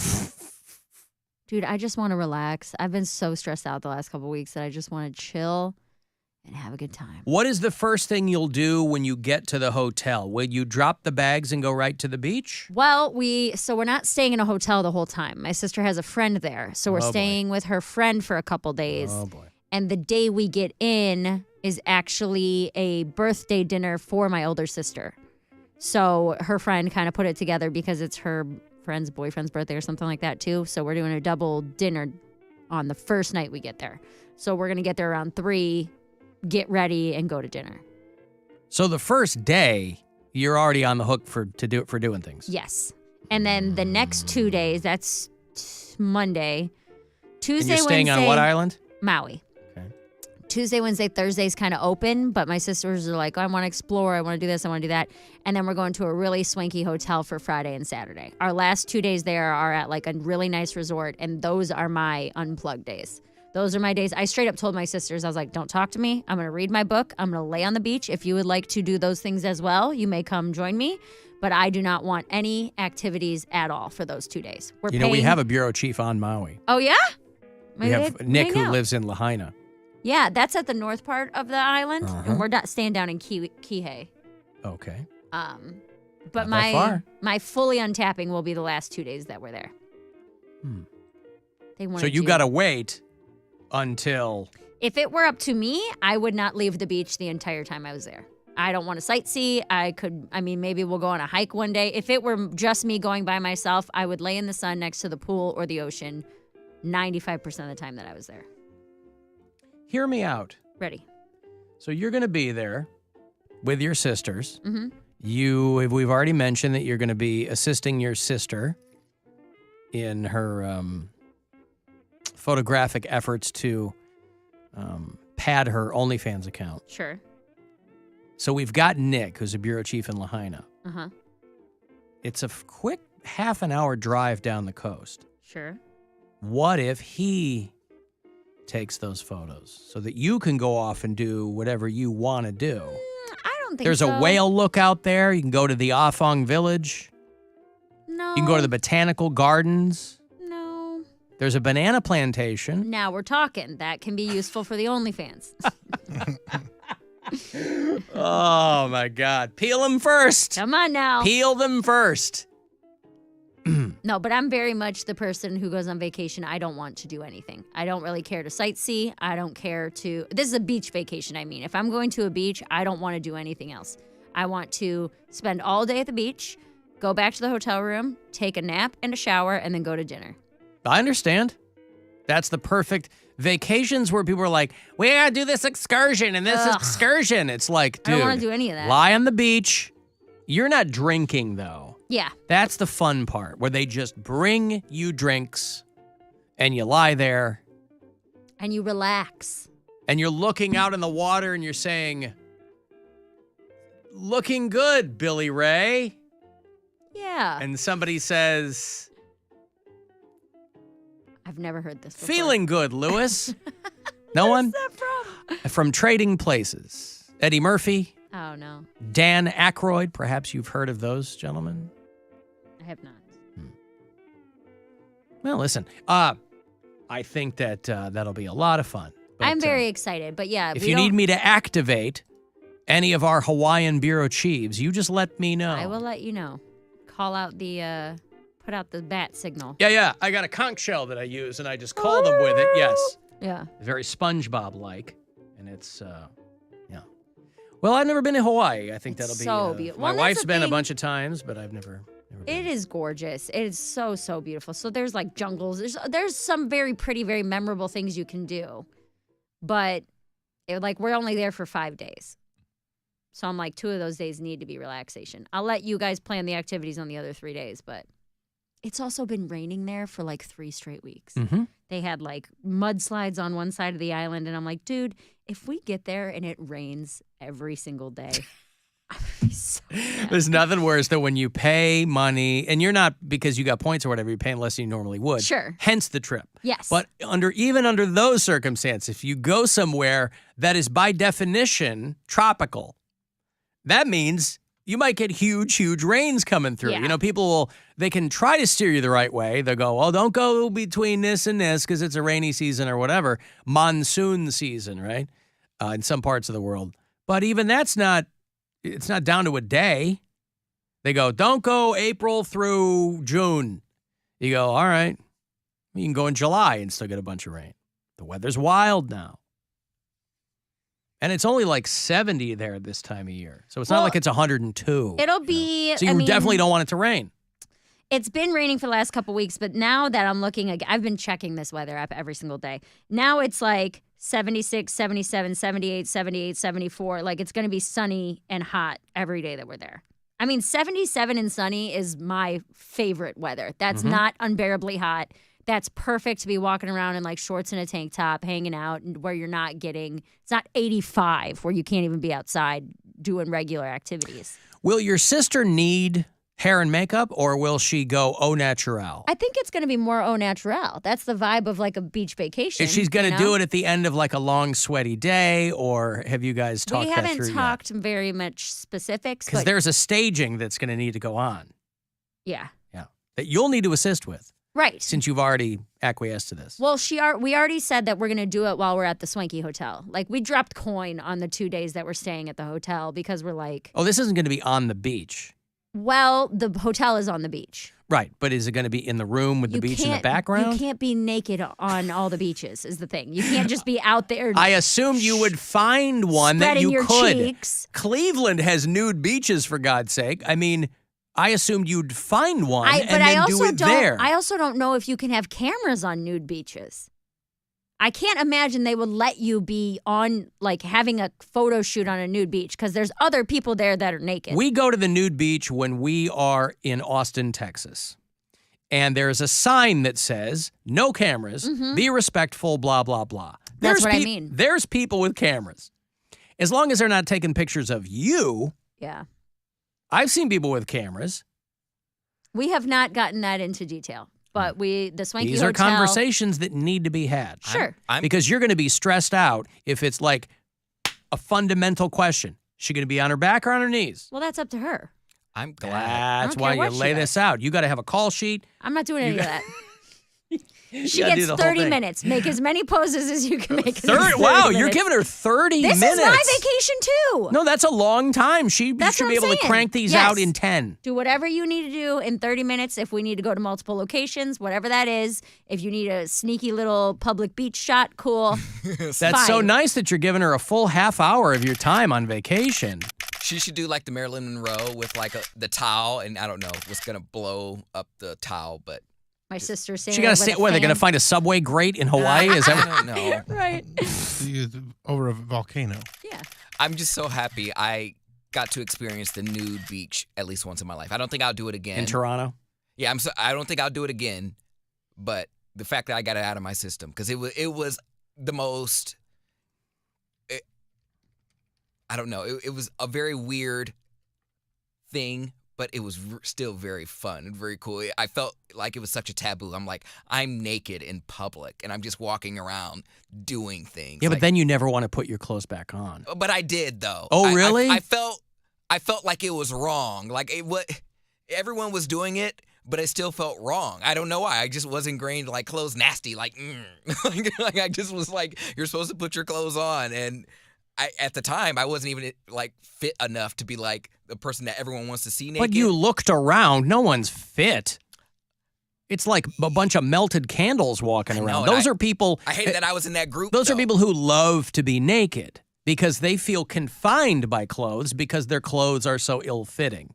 I felt like an exhibitionist because I was like, well, and then like the people that take it too far, like they're far too comfortable with being naked. Like they're just walking. That's great. Walking through the woods. Like there's bugs and sticks and stuff. I was like, I don't like that. Like I had flip flops on, and I'm like, dude, there's still like, so I'm doing everyday things like walking through the woods with like branches and stuff that I would not normally be worried about because I have clothes on. If something like reaches out and smacks me, thorn. Yeah.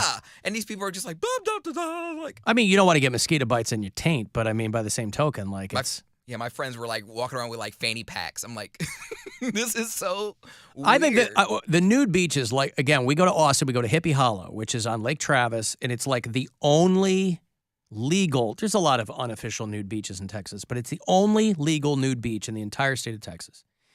And you just have to, I think any nude beach situation, you just got to be cool. Yeah. I wasn't cool. Because there's all kinds of people breaking the rules. There's people with cameras. There's people doing stuff. You know, but most people, nothing like hardcore, but I mean, that I've ever seen. But, you know, people they bring those big umbrellas. Yeah. You know, we saw two dudes out there wrestling each other on a floaty. You know, they were having a good time. And I'm like, okay, you know, there's no Karens walking around, but you're not going to run into a naked Karen. Because they're there for the experience. Right. Yeah, I was not cool. I think everyone else had the well, idea. you probably were not cool in that you were staring. It wasn't just that like sniffing. No, it wasn't that. I waited all day. I knew we were going to go to this beach. Like it's on an island. Like we had talked about it. It was pretty much like the climax of our trip, if you've heard the pun. I knew we were going to go, and I built it up like there's going to be all these super hot rip guys, and we get there. Why did you think that a public nude beach was going to be like a gay club? But it was, though. It just wasn't the gay guys that you want. Like, there were people having sex in the woods, and like they had like tents and stuff. But it was so. I bet they did. But once it was like out in the like, I'm used to that stuff happening in like a bathhouse, a space where I know I'm going to be, you know, presented with that stuff. But this was in public. Like it was like in the open. Like, you're telling all of our secrets. I'm like, I don't want to do this out in public. Like, people were just openly on the beach just getting handers and stuff. I'm like, oh my gosh, this is so weird. I was like, I can't do this. This is sensory overload. So you're a very prudish gay. I didn't realize I was until that happened because I was like, that's so when you're put excited to the for it. test. I was so excited for it. And then when it happened, I was like, all right, that was an experience. I'm glad I did it.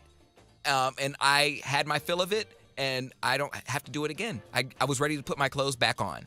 Even though I'm hot now, like I'm okay with like being naked. Well, that's just because you weren't gonna. I bet it had less to do with being naked and more to do with the fact that you weren't going to be doing anything with anybody. But I could have though. Right, but why didn't you?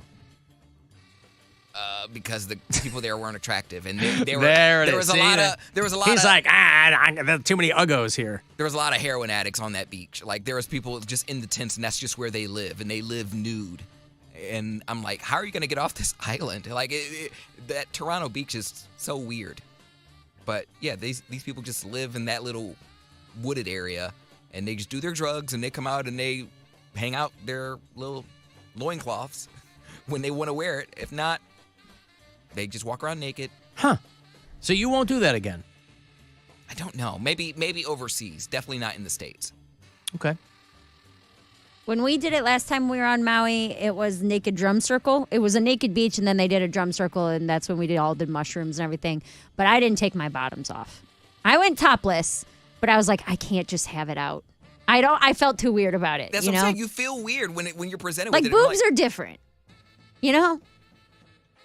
I don't know. I felt like I had to do it once to get it out of my system, but then now that I did it, I'm just like, I don't know. Nudity is fine, but there's a time and place for that. Not a The only thing that made me feel weird when we were in Corsica, if you're overseas, nude beaches, there are children. Oh, yeah. Because well, nudity's like a regular thing, that's right. Yeah. Their families, they couldn't care less because it's, but if you're an American, there's a thing in your brain where you go, "Ay, that's not." You shouldn't see a penis this young. Well, again, listen, when in Rome, but yeah, that's the only thing where I was kind of like, I was bummed that I had seen that because I'm like, okay, now I know that's there, and so I'm gonna be like, I'm gonna be more conservative, which is silly because they brought their families out. But yeah, you'll see little kids and their family. Everybody's running around. Everything's flopping. I think that was a part of it, too, is like that beach is cut in half. Like half of it is the nude, and I call it nude and gay side because it's mainly gay guys, older gay guys trying to get some strange, and then you're walking around nude. And then the other half is just a public clothed beach. Like, so there's just a line in the sand, literally, where you walk and you're like, okay, we're not on the nude side anymore. There's families here just with their umbrellas and just running out. I was like, nope. Got to turn around. So that was a part of it as well. Well, it was an experience for you and for your friends. I love Toronto, though. It was fun. Toronto's awesome. That's another city that's losing a lot of people, though, because it's getting so goddamn expensive to live there. Nobody can afford to live there anymore. Damn it, Drake. Damn it, Shawn Mendes. Damn it, Justin Bieber. Damn it, Drake. Celine Dion. Oh, no, she's from Montreal. Dion? Oh, maybe she's got a place in Toronto. Damn it, Tristan Thompson. Yeah. Do you think they're the ones driving up the price? They're the ones driving up the prices. Buying these big-ass mansions out there, and can't nobody afford to live there no more. Well, yeah, but you don't have to be famous to be doing all that. It seems like an expensive city. It's too pretty. Like that's the cleanest city. Well, it's like I've any ever other been. huge city. I mean, it's going to be, yeah. But it was the cleanest I've ever seen. I've been to Chicago. I've been to San Diego. I don't even think I really saw that many homeless people there. But even if there were some, the streets were clean. Like no trash, no debris. Clean cities. Hello, San Francisco. I'm sorry. You've never been to San Francisco? Never. Cleanest city in the United States. That is the first place I saw a human being poop on the street. In That's front when of you- like that's when you an popped your- $11 million That's when you popped your poop cherry. Yeah. Yeah. So I'm going to disagree. Hey, why did I buy this mansion when there's a guy squeezing a heater on my driveway? It's all I could, dude, it's all I could think about where I was like, oh my God. It's so I told that story on air where I saw that dude poop on someone's door stoop. Yeah. And It's poop stoop. And then I looked up and it was like multi-million-dollar condo. I was like, oh my God. I dude. pooped my pants. I ate too much corn. It's the city. The city. Hello, it's the city. I'm going to break. I will have, you want to go see the Impractical Jokers? They're back on the road. They're going to do the Romo Fijo here in Cleveland, if you like them. So I'll hand those off. We'll get to the Poundcake Sports break shortly. If you want to text me for anything else, 35192, and we'll be back. Buzzard Radio. It's National Margarita Day, and the best place to go for margaritas.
going to go see the Impractical Jokers. They are returning to Cleveland this summer on the Drive comedy tour. It is Saturday, June 3rd at the Romo Fee-Ho. You can buy tickets at rocketmortgagefieldhouse.com or win them from me. 2 tickets here for the Impractical Jokers this summer. Good luck. Call 216-578-1007 or 800-348-1007. He might have been just a voice man. He's the man of 1,000 voices. Greatest voice man that ever lived. None of which will make you laugh. But he never took a performance for granted. Alan Cox. On 100.7 WMMS.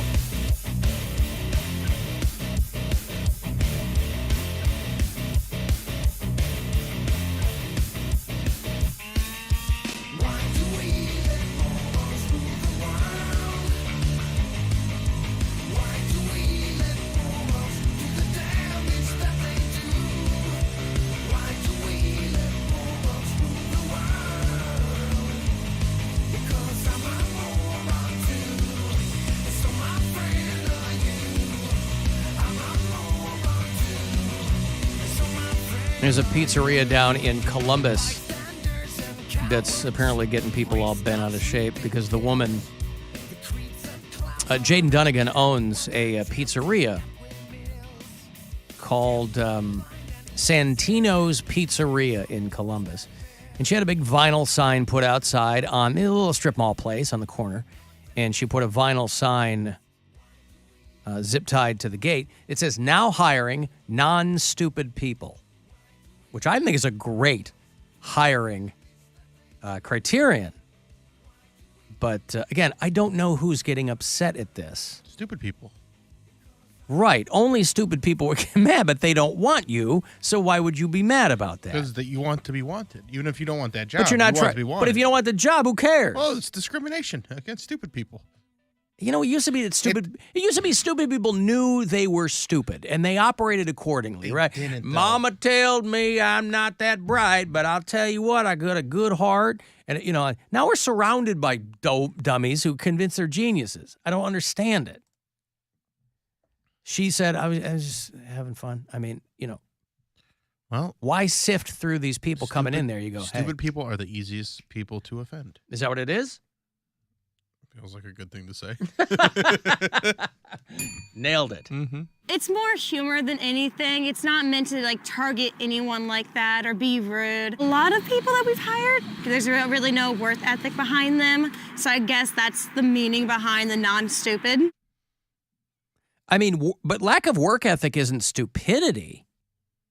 Right. That's laziness. There are plenty. I don't think it's laziness necessarily. I think it's incentive driven, where it's like, why with wages that people are getting paid, they're gonna act their wage. They go, okay, you're paying me $10 an hour to work in a pizza place, you're getting $10 worth of effort. Right, but you know that's what you're gonna make at a local pizza place. Right, so you know that's what that kind of effort you're gonna give. I don't see if they want people to work harder, pay them right, but more. A lot of places can't afford to pay people more. Listen, We I am gotta all figure for people something make out, well, all right? I'm We all gotta for figure it out. I'm all for people being paid living wages, but you know, the opposite end of that argument is that like there are skilled people out there who are not making $17 an hour. So when people go, "Why the hell am I going to pay somebody at a McDonald's?" I hate the skilled thing. But it's true. But you can be a skilled pizza maker. Oh, come on. You can't? You can, of course. But that's not who they're talking about. They just need warm they're not bodies. paying them These enough places, to be a skilled pizza worker. They're paying them dolt rates, so they're getting dolt. But the point is, even some of pizza. you can go into any place that is paying unskilled people $17 an hour. Are they hustling? No. Because they're like, I work the drive-through. Okay. So you're not getting hustle commensurate with what you're paying them? $17 an hour is still barely, I wouldn't even say it's a living wage. Well, all I'm saying is that that's what these places are saying. They go, we'll pay $17 an hour. They're crowing about that. Hey, we'll pay this much. I think people should absolutely be able to live on the money they make. But wild idea to many people that you should be able to work 40 hours a week and just live off of that. Well, that's why these companies that are trying, and I know it's more on the corporate end or office type places, but more places are doing 4-day work weeks. The people are happier. They're more productive. Obviously, you work at McDonald's, they're not going to do a, you could, if they give you 4 days worth of hours, you probably want as many as you can get. But these companies that try this, they're like, it's great. It's been great for us. We don't want to go back. And the people are happier. Dude. They're like, yeah, I got more of a life. I don't hate going to work. Brian has had a couple of those. They call them lack of work days, where he, they give it to seniority. Low. Well, but you talk about like an improvement in attitude. I'm like, dude, you've been like a different person the last few weeks. Because then he has a day during the week to, like, do get stuff administrative done. Yeah, things. because he gets his daughter on weekends. So if he has to get a haircut or a car wash or go grocery shopping or anything, return something to the store, he can do that on a Tuesday afternoon. And I'm like, yeah, you're not as stressed out because you're not working. You only worked 50 hours this week instead of 60, Yeah. I think it's beneficial, man. People need a break. Truth. Yeah. Now, how much money can you possibly get paid for making pizza? Bill's a dumbass millennial. Well, I don't think one has to do with the other. I think that people should get paid as much money as they possibly can. I am all for people getting, what is it, Poundcake, get in their bag? Snatch in their bag? Yep. Get the bag. Get the bag. Secure the bag, actually. Secure the bag, senor. But there is an immense amount of greed when it comes to, especially like corporate chains. If you look at the way that they paid CEOs 50 years ago versus what they're getting paid now, that gap has gotten astronomically large. Right. And that has contributed to this wage gap that is going on where the people at the top are making so much money, they're making record profits, but they can't pay their employees a living wage. So, but the woman who owns Santino's Pizzeria in Columbus is I understand. She's like, I just don't want stupid people applying. And that's why do I have to you're pretend gonna get stupid people applying because you run a pizza place. It's stupid people are going to work there. Wherever business there are you stupid have, people everywhere. If you have a business and you're trying to hire people, you're going to get stupid people that are going to work there, even if they have a degree, even if they've done. Stupid people come in so many different shapes and sizes. And this stupid texter that just said, "Oh, Bill's a dumb millennial." Yeah, people should. What's dumb about people getting paid a living wage? Tell me what's dumb about that. If they're working for 40 hours a week, why is that a dumb thing? You don't think people should be able to survive off the money? The whole idea behind the minimum wage is that so people could work and make enough money to live. Do better. I was like, yeah, no, all good points. I don't even know what a quick fix is, but the woman down there and obviously she has gotten her share of people trolling her, ordering a bunch of pizzas, and then they make it, and then they call back, and they cancel, and these people are pissed. You're taking a huge gamble if you're that honest in your hiring practices, by the way. But that's just a waste of food. That's just a terrible way to get back at some business, is to call them and order a bunch of stuff. Well, it was kind of, I mean, she put up a dumb sign. Like, what did she think was going to happen? Well, anytime somebody does something like this, though, you're going to have people that are upset. But she's betting on, and I think it's a good bet these days, that you're going to get way more people who start ordering pizza from you. But if you got nobody to make it. Huh? If you got nobody to make it because nobody works there. Well, it's a family business and figure it out. Throw some kid behind the... Poundcake, are you ready for this week's sports break? Yes. Have you done your stretches? Yes. All right. Play ball! This is a Poundcake Sports Break.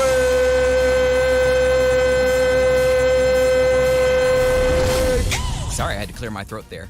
In the headlines today, have you ever failed a drug test due to eating too many eggs? Well, that's exactly what happened to boxer Conor Ben, who had to have his fight postponed last year after testing positive for clomiphene.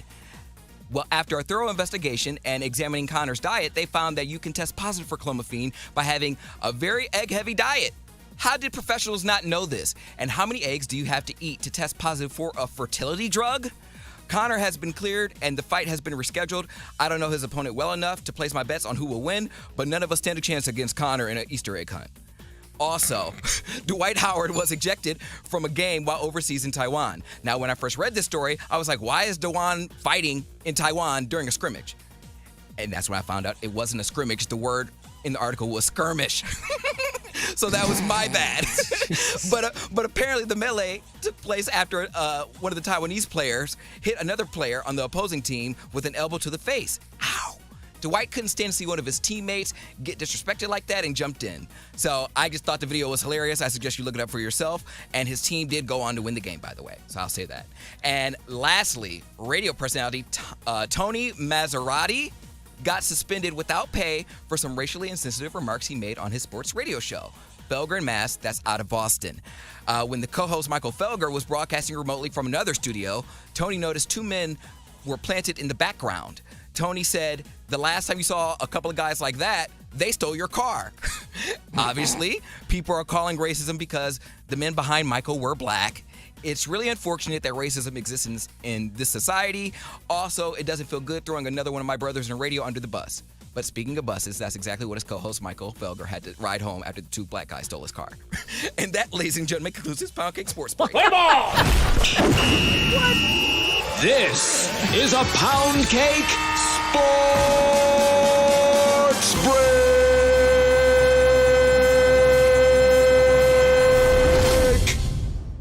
Questions? I have so many questions. All right. I mean, what a flex is by that fighter, though, because eggs are so expensive right now. Eggs are expensive. Yeah, Dude, I eat so many eggs. Really? I eat so many eggs. I eat eggs, I would say, if I'm home, like not on the road, I eat eggs 5 out of 7 days a week, maybe 6. How many at a clip? Well, I usually have like a carton of egg whites, but usually if I don't have egg whites, maybe 3 scrambled or in an omelet. It's okay. I mean, if you were to have eggs every morning for breakfast, I don't think that's so weird. But I'm saying there's testing positive for drugs. I was reading that the Pentagon is telling people in the military to not eat poppy seeds, just like test Elaine positive Bennis. for heroin. Yeah, it happened to Elaine on Seinfeld 20 years ago. I helped out at my friend's bakery in high school, and they are a German bakery, and they had like poppy roll, and his mom made the joke one time because I loved the poppy roll and I would eat it, and she made the joke like, you don't have any drug tests coming up, do you? And I was like, what am I eating? Like, I thought that, I was like, what did you put in this that I can't have poppy roll? And she's like, no, it's poppy seed, you'll test positive for heroin. I'm like, that's crazy. Yeah. Fire him, but I can't.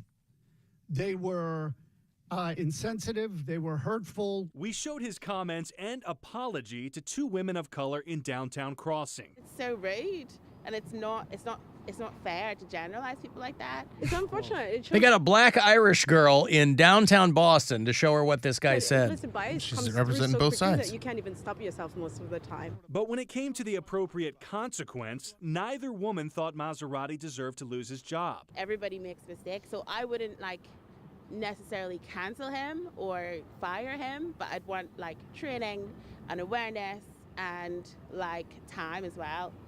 Not just jump straight back in. There needs to be some kind of consequence. I believe him. I think that's great, but at the end of the day, if you harm others based on an internalization of any bias, it's not enough to just apologize. It's really, you just show it by your actions. Well, anyway. Tony Maserati. Is that how you pronounce his name? I've never heard of them before. I've heard of that station. The Sports Hub is a buddy of mine still does mornings there. Felger and Maz. Yeah, that's the afternoon show of the Sports Hub. It's a very popular station there in Boston. But when they say suspended without pay, man, that's the beginning of the end. But what doesn't make sense to me is if they're that big of a show, again, we are a pretty big show. Mary, are you in a studio by yourself when you broadcast remotely? Yeah. I don't understand how these two guys, because if you see the video, there's I'm in a closet 90% of the time. But that's what I'm saying. That's how it's supposed to be, really. This guy looks like he's in a computer lab, and there's just 2 dudes. Not even the fact that they're black, but they're sus sitting in the background. They just look suspicious. Yeah, but that's such a weird, stealing their car. That was a cheap Yeah, joke. it's just such a, I don't know, man. That feels like a really like 80s kind of. They were live in New Orleans, and he goes, "Yeah, those guys might steal your car." But the fact that he said it in the video, he said, "Can they hear me?" So he knew he was saying something bad. Yeah, before he said it, he said, "They can't hear me, can they?" He's like, "Last time you saw guys like that, it's like guys that stole your But car." your joke in the sports break was that, in fact, they did steal his car, and his co-host had to ride the bus. It would be funny. This guy. Because no matter what, if he says, even if they did steal his car, you still can't say that they look like the type of guys that steal your car. Right. So, but even if they did. But just out of the blue, like, you know, people wonder why Boston has this reputation. The guy on the radio, the guy's been doing it for 30 years. He knows where all those landmines are. Probably had a couple of pops in him because they're live in New Orleans. Probably. Yeah. He probably thought he was The other killing question I have is, Okay. you thought skirmish was a scrimmage? Couldn't But then read you, it. but then I he looked used, it up. but then he uses melee in the sports break. So? You twist my head into a pretzel every single day. Man. Why? What is wrong with that? That you don't know skirmish, but you know melee? I've heard melee before. I've never heard a skirmish. You thought a skirmish was a scrimmage game. Well, I used to watch more Brian Regan. I was going to say, I don't really see scrimmage. I know what a scrimmage is, and I just didn't know that it was, I've never really seen it written down. Like, I don't really see it I'm just, written you places. fascinate me. And skirmish is not a word that people use very often. And But it's a word. But in a word. What do you mean? People have to use words often for you to know what they are? Nobody uses melee all that often. But I've played a lot of Video Smash games. Brothers. This is how he knows words. Not from 4 years of college. That Hey, guy you called learn how you learn. That guy called before. He didn't know Calliope. What do you think Calliope was? I don't know. Calliope. Calliope. Right? The guy gave him orchestral. I didn't know Calliope. You didn't know Calliope. Calliope. Yeah. See, I couldn't even say it right there. Yeah, I didn't know that one. And he gave him peripheral. What did you think peripheral was? Peripheral. Peripheral. I think that's where your P comes out, isn't it? Peripheral. All right. Anywho, I'm fascinated by you endlessly because for every thing you don't know, there's something bonkers that you do know. But now I do know. And that's and you Well, know you as don't soon know what as you don't know until as you know. soon as you said melee, in my brain I'm going, he only knows that from video games. Yeah. But I would think that, video games are pretty literate these days, and I would think that maybe there's a lot of other words that you might know from video games. Like skirmish. Skirmish is not used in a video, maybe a sports video game, but I don't play sports video games. I play Super Smash Brothers, and that's where melee, like I hear it. Right. No one says skirmish. But a melee and a skirmish are both fights. I know, but There's no skirmish in video games? No. Oh, okay. And I thought in reference to sports, playing basketball, I immediately, before I even read the word, I saw the SK, I was like, oh, it's scrimmage. Like, I just immediately thought it was Scrimmage, SK. But I was thinking scrimmage, the SC. Oh, I love you, man. You are great. Well, that sports break was fantastic. I wanted to be honest. At least I put it in there because I read it and I was like, oh, that's skirmish. Melee. So that's a very interesting way to, is that, Taiwanese or is that European? What? The way they spelled scrimmage. He always throws something in at the end, too. When you think you're done and you figured it out. What is that, Taiwanese skirmish? To cleanse the palate before I have to go to break is more Jenna. Okay. Yeah. It's time for Sweet Nothings with Jenna from Poland. I could see why people get sex changes because I'm still going to set my alarm for 9:50 tomorrow. Yep. This has been Sweet Nothings with Jenna from Poland. Your guess is as good as mine. Yeah, just every time it's more and more confusing. I love it.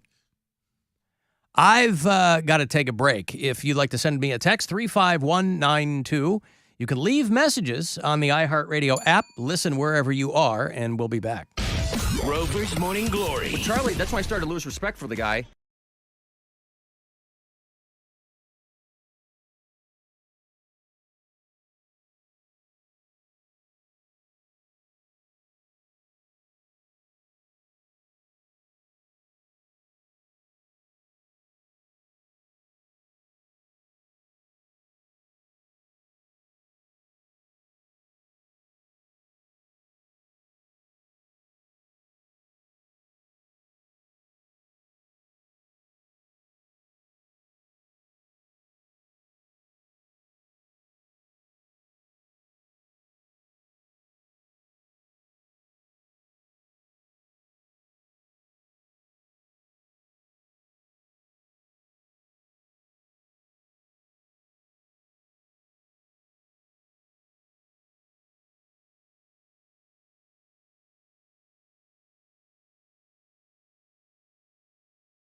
everything store-wide. Plus, get 5-year special financing with no money down. Now at every Levin Furniture and Mattress. The Buzzard. The home of the Buzzard. Buzzard. This is 100.7 WMMS. Cleveland. From the Mazda of Kent studios. This is 100.7 WMMS. Check out the all-new Mazda of Kent. MazdaofKent.com. Call the Alan Cox Show. Basically, you just suck. I'll be honest with you. 216-578-1007 or 1-800-348-1007.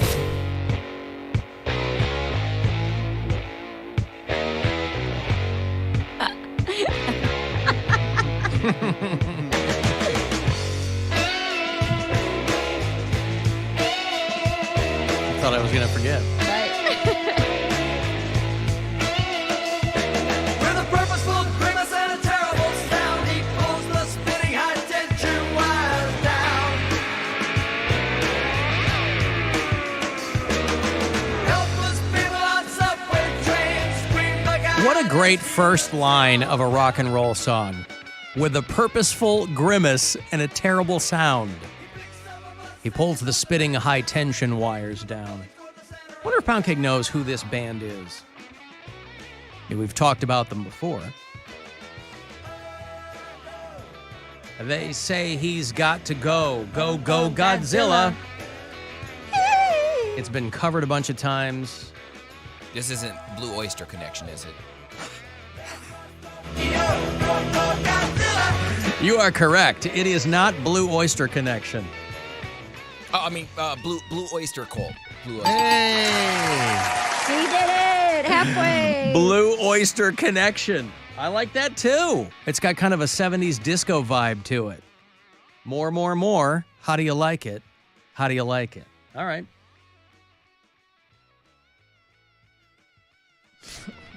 I just want to hear more Godzilla before I let the Blue Oyster Connection go here. I'm sure everybody's been asking you, Bill, but everybody's asking me your thoughts on this LDS thing. Yeah, I mean, people. First, I found out about it from my sister. She sent it to the group chat with the defunct Mormons in our family. And, The excommunicated Mormons? Yeah, and we were having a laugh.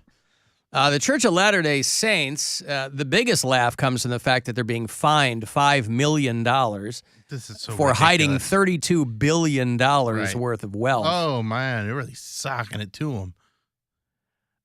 They hid $32 billion worth of investments behind shell companies. And I guess there's like a whistleblower organization of excommunicated Mormons or something. And this whistleblower filed a complaint to the IRS and said that the church's holdings had grown to $100 billion.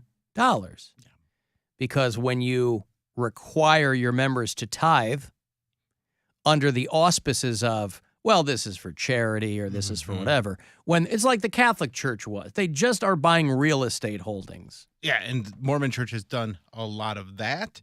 They got companies where they're, producing things. They are very savvy in how they have built their wealth. But when you're asking your people, I mean, and again, if you're a Mormon in good standing, I can't imagine this is going to change your mind about anything, because it's about way more than money. It's about your sense of self and everything else. But it's got to feel weird to find something like this out, when you're giving 10% of your money. The statement from the Church of Latter-day Saints was, "We regret mistakes were made and consider the matter closed." So there it is. Where are they going to come up with $5 million? Holy crap. We messed up. Listen, what you guys put me through anytime I sinned and had to talk to the bishop and then, repent, and you're just saying, oh, we messed up and the matter's closed. I want to swear so bad right now. I want to tell them to go F themselves. And I'm so glad that you're not a true church, that you are actually just exactly what I thought you were. You are a cult, a scam, and you are evil. You're just evil. Ugh. Everybody wants to talk about making sure that billionaires pay more taxes, but the third rail really of politics is, why are churches still tax exempt? Especially in a situation like this. In any situation. If you're running a church because the sole purpose is that you're tax exempt, part of that agreement, by the way, with the IRS is that, for instance, there's a lot of things, but for instance, you can't endorse political candidates. That's clearly not happening. Yep. You want to have a hand in public policy, pay your way in, like the rest of us do. I do not know, but nobody wants to talk about that. People would much rather talk about, making sure billionaires pay more taxes. Rescind churches' tax-exempt statuses. Every church. I don't care what denomination. All of them. Why is that a thing still in 2023? All you read about is that how bit by bit, more of this country is becoming secular, moving away from all the nonsense. Fine. Then let the status of these organizations reflect that progression. Rescind these tax-exempt statuses. Or else you get a church with $100 billion in real estate holdings. And they get caught and the IRS goes, $5 million. They shouldn't. How do you like that? Churches and, companies in general, super PACs, all these different special interest groups shouldn't be able to give the kind of money they're giving to politicians like that. Well, that's all dark money. I mean, that's Citizens United. That ship has sailed. But I mean, but it's still a huge problem. It's the reason why the churches will always have this tax exempt status, because it's bought and paid for through politicians. So much of what they do isn't about family values. They go, we get a ton of money from these churches because we can, not pay taxes on it. This was a 20-year-long scheme that was uncovered by a whistleblower, that they hid their investments and their management behind multiple shell companies from 1997 until 2019. And of course, when you don't disclose what your equity is, I mean, first of all, who even knew that the SEC was prosecuting cases like this anymore? It seems like they've taken a very hands-off approach. But they were creating all these shell companies and, If you've ever been to one of these Mormon temples, by the way, they're gorgeous. You look at them and you go, how could they afford that? Especially with that $5 million fine kicking them in the nuts. So, this whole thing, and then they quietly built one of the world's largest investment funds, and no one outside the church knew about it, going to great lengths to avoid disclosing and all this kind of stuff. Again, the funniest part is... They should liquidate that fund right now and give it all to charity. If you're this Christ-like church that you say you are, stop being greedy and actually help people. What do you think that if you were to have a conversation with it, and I imagine you'd rather drown yourself in acid than have this conversation with your parents, but can you speculate on what their response to something like this would be? They wouldn't care? They'd be like, hey, I still do my thing, and it's up to me what they do. And I mean, it's the same thing when they always have to... I guess that this is how things were supposed to go. I don't even know what they would say. I don't know. But I mean, this one's kind of hard to talk out of. But you can talk your way out of anything. I'm just saying. So is not letting black people be full members of the church. Like, there's a lot of it, Until and they the just 70s. go, They always find a way. No, but I'm just saying, financially, when a fundamental part of this is if you are a member in good standing, you're tithing. Yeah. And this is the result. You have to think, if people of good faith are like, well, this is going toward good works that the church is doing, and they have a lot of that they show off that they do, but obviously they have a lot more money. I think there's like 10 million members of the Mormon Church worldwide, maybe less. It's not a lot. And the fact that they are the wealthiest church is insane. Yeah. Are all the members wealthy, or are there poor people? No, there's poor people in the church, too. I didn't know. But there's this definite, situation where if you are a member, everybody kind of takes care of each other. They use, there's a lot of, you scratch my back, I'll scratch your type of stuff. And then you get some very, very wealthy members that, they're like the Marriotts. They're Mormon. Yeah. Oh. I used to date a Marriott. Did she give you a Book of Mormon? She wasn't an active Mormon. No, her dad had married his mistress, and there was a whole rift in the family. But The 9 is a Marriott collection, the hotel over there. And my girlfriend opened the drawer and saw the Book of Mormon in there. She's like, "What the hell?" And I was like, "It's a Marriott hotel." Oh, I didn't realize that they were doing that still in the hotel rooms. Oh, yeah. Oh, I didn't realize Yeah, that. the autograph collection. Even though any Marriott hotel, you're going to see a Book of Mormon in there. Huh.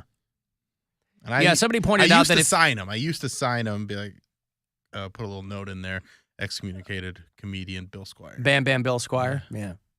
I forgot to this time. You said everything in this book is pure BS. Hey, there it is. Yeah, somebody pointed out that it was like if you had $1 million and you were fined $156. That's Right. essentially what it would be.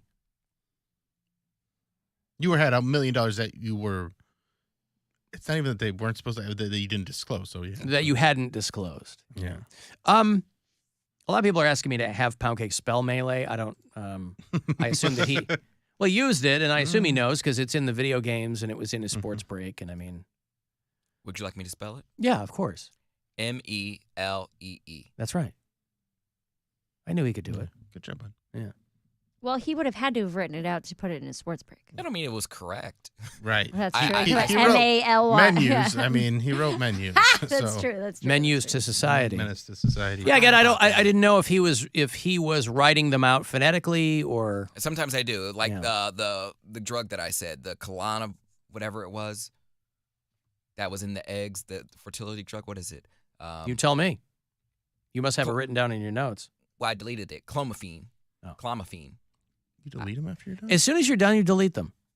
Yeah. Interesting. You don't keep them for posterity or Nope. or the Poundcake Presidential Library? You don't count? Oh, really?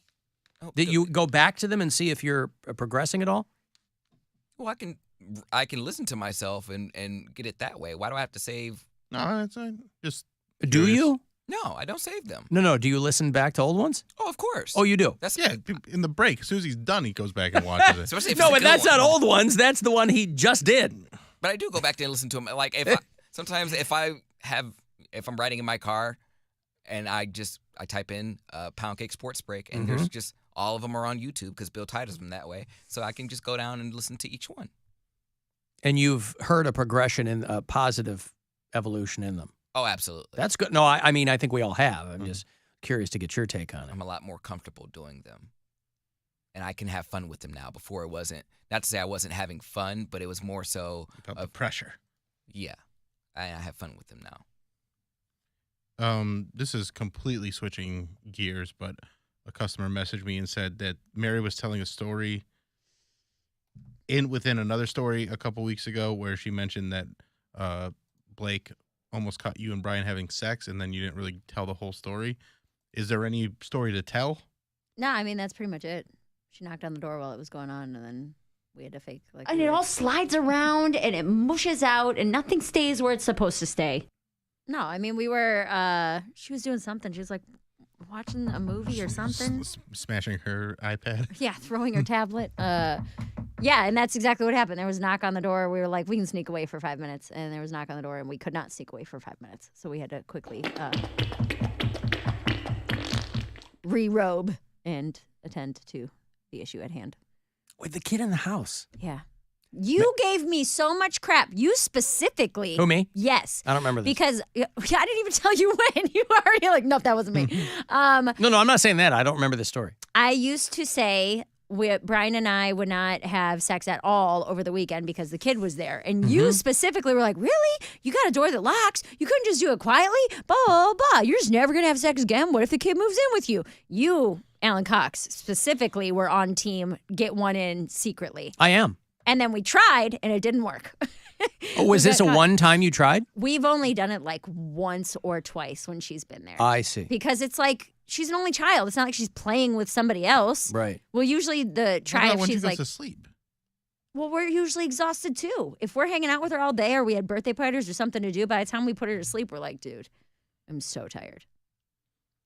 But yeah, I mean, it's not really a story. I'm assuming Passion's not there anymore. Yeah, you're right. We just losing the lust. That's what happens when kids come along. They just drain you, and you don't want. Yeah, but we also don't have her 4 days right. late. You're just waiting until you're like, all right, Sunday night That's when she leaves. Dude, as soon as her mom picks her up, it's like into the bedroom. Yeah. She can't leave soon enough. She's like, as she's saying bye, you're closing the door. He's already your clothes naked, off. yeah. No, this was like I had already been How out of far into it had you gotten? couple minutes, nothing crazy. Yeah. Not fast enough for anything to have happened, or not far enough in for anything to have happened. This is when I came home. That's just a quickie, though.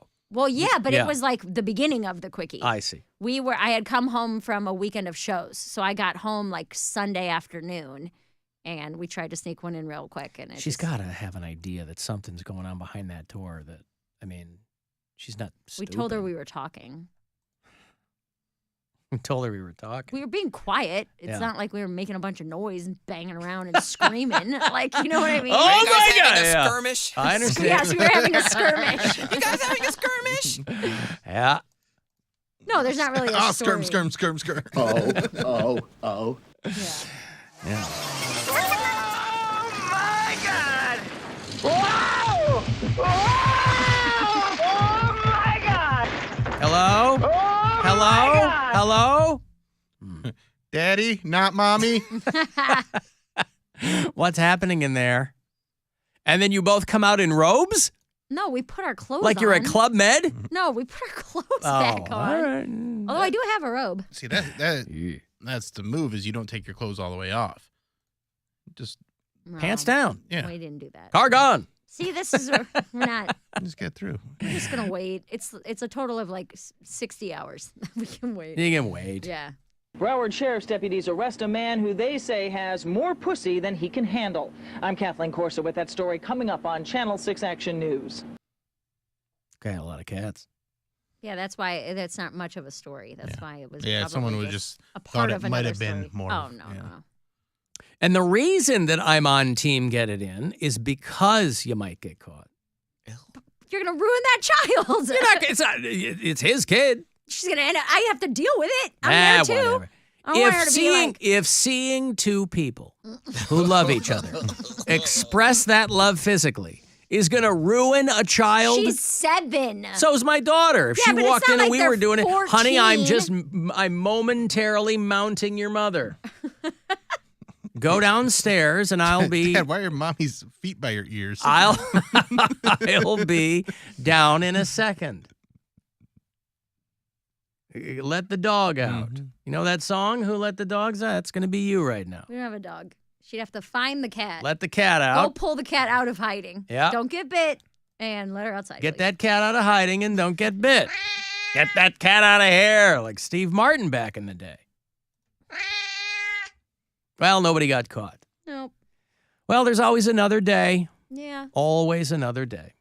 Like I said, we have Monday through Thursday to have sex wherever, whenever we Mhm. want in Yeah. the house. No, that was like a canary in a coal mine, if you'll allow me a small pun, and it didn't work out. Sure. Didn't work out. Yeah.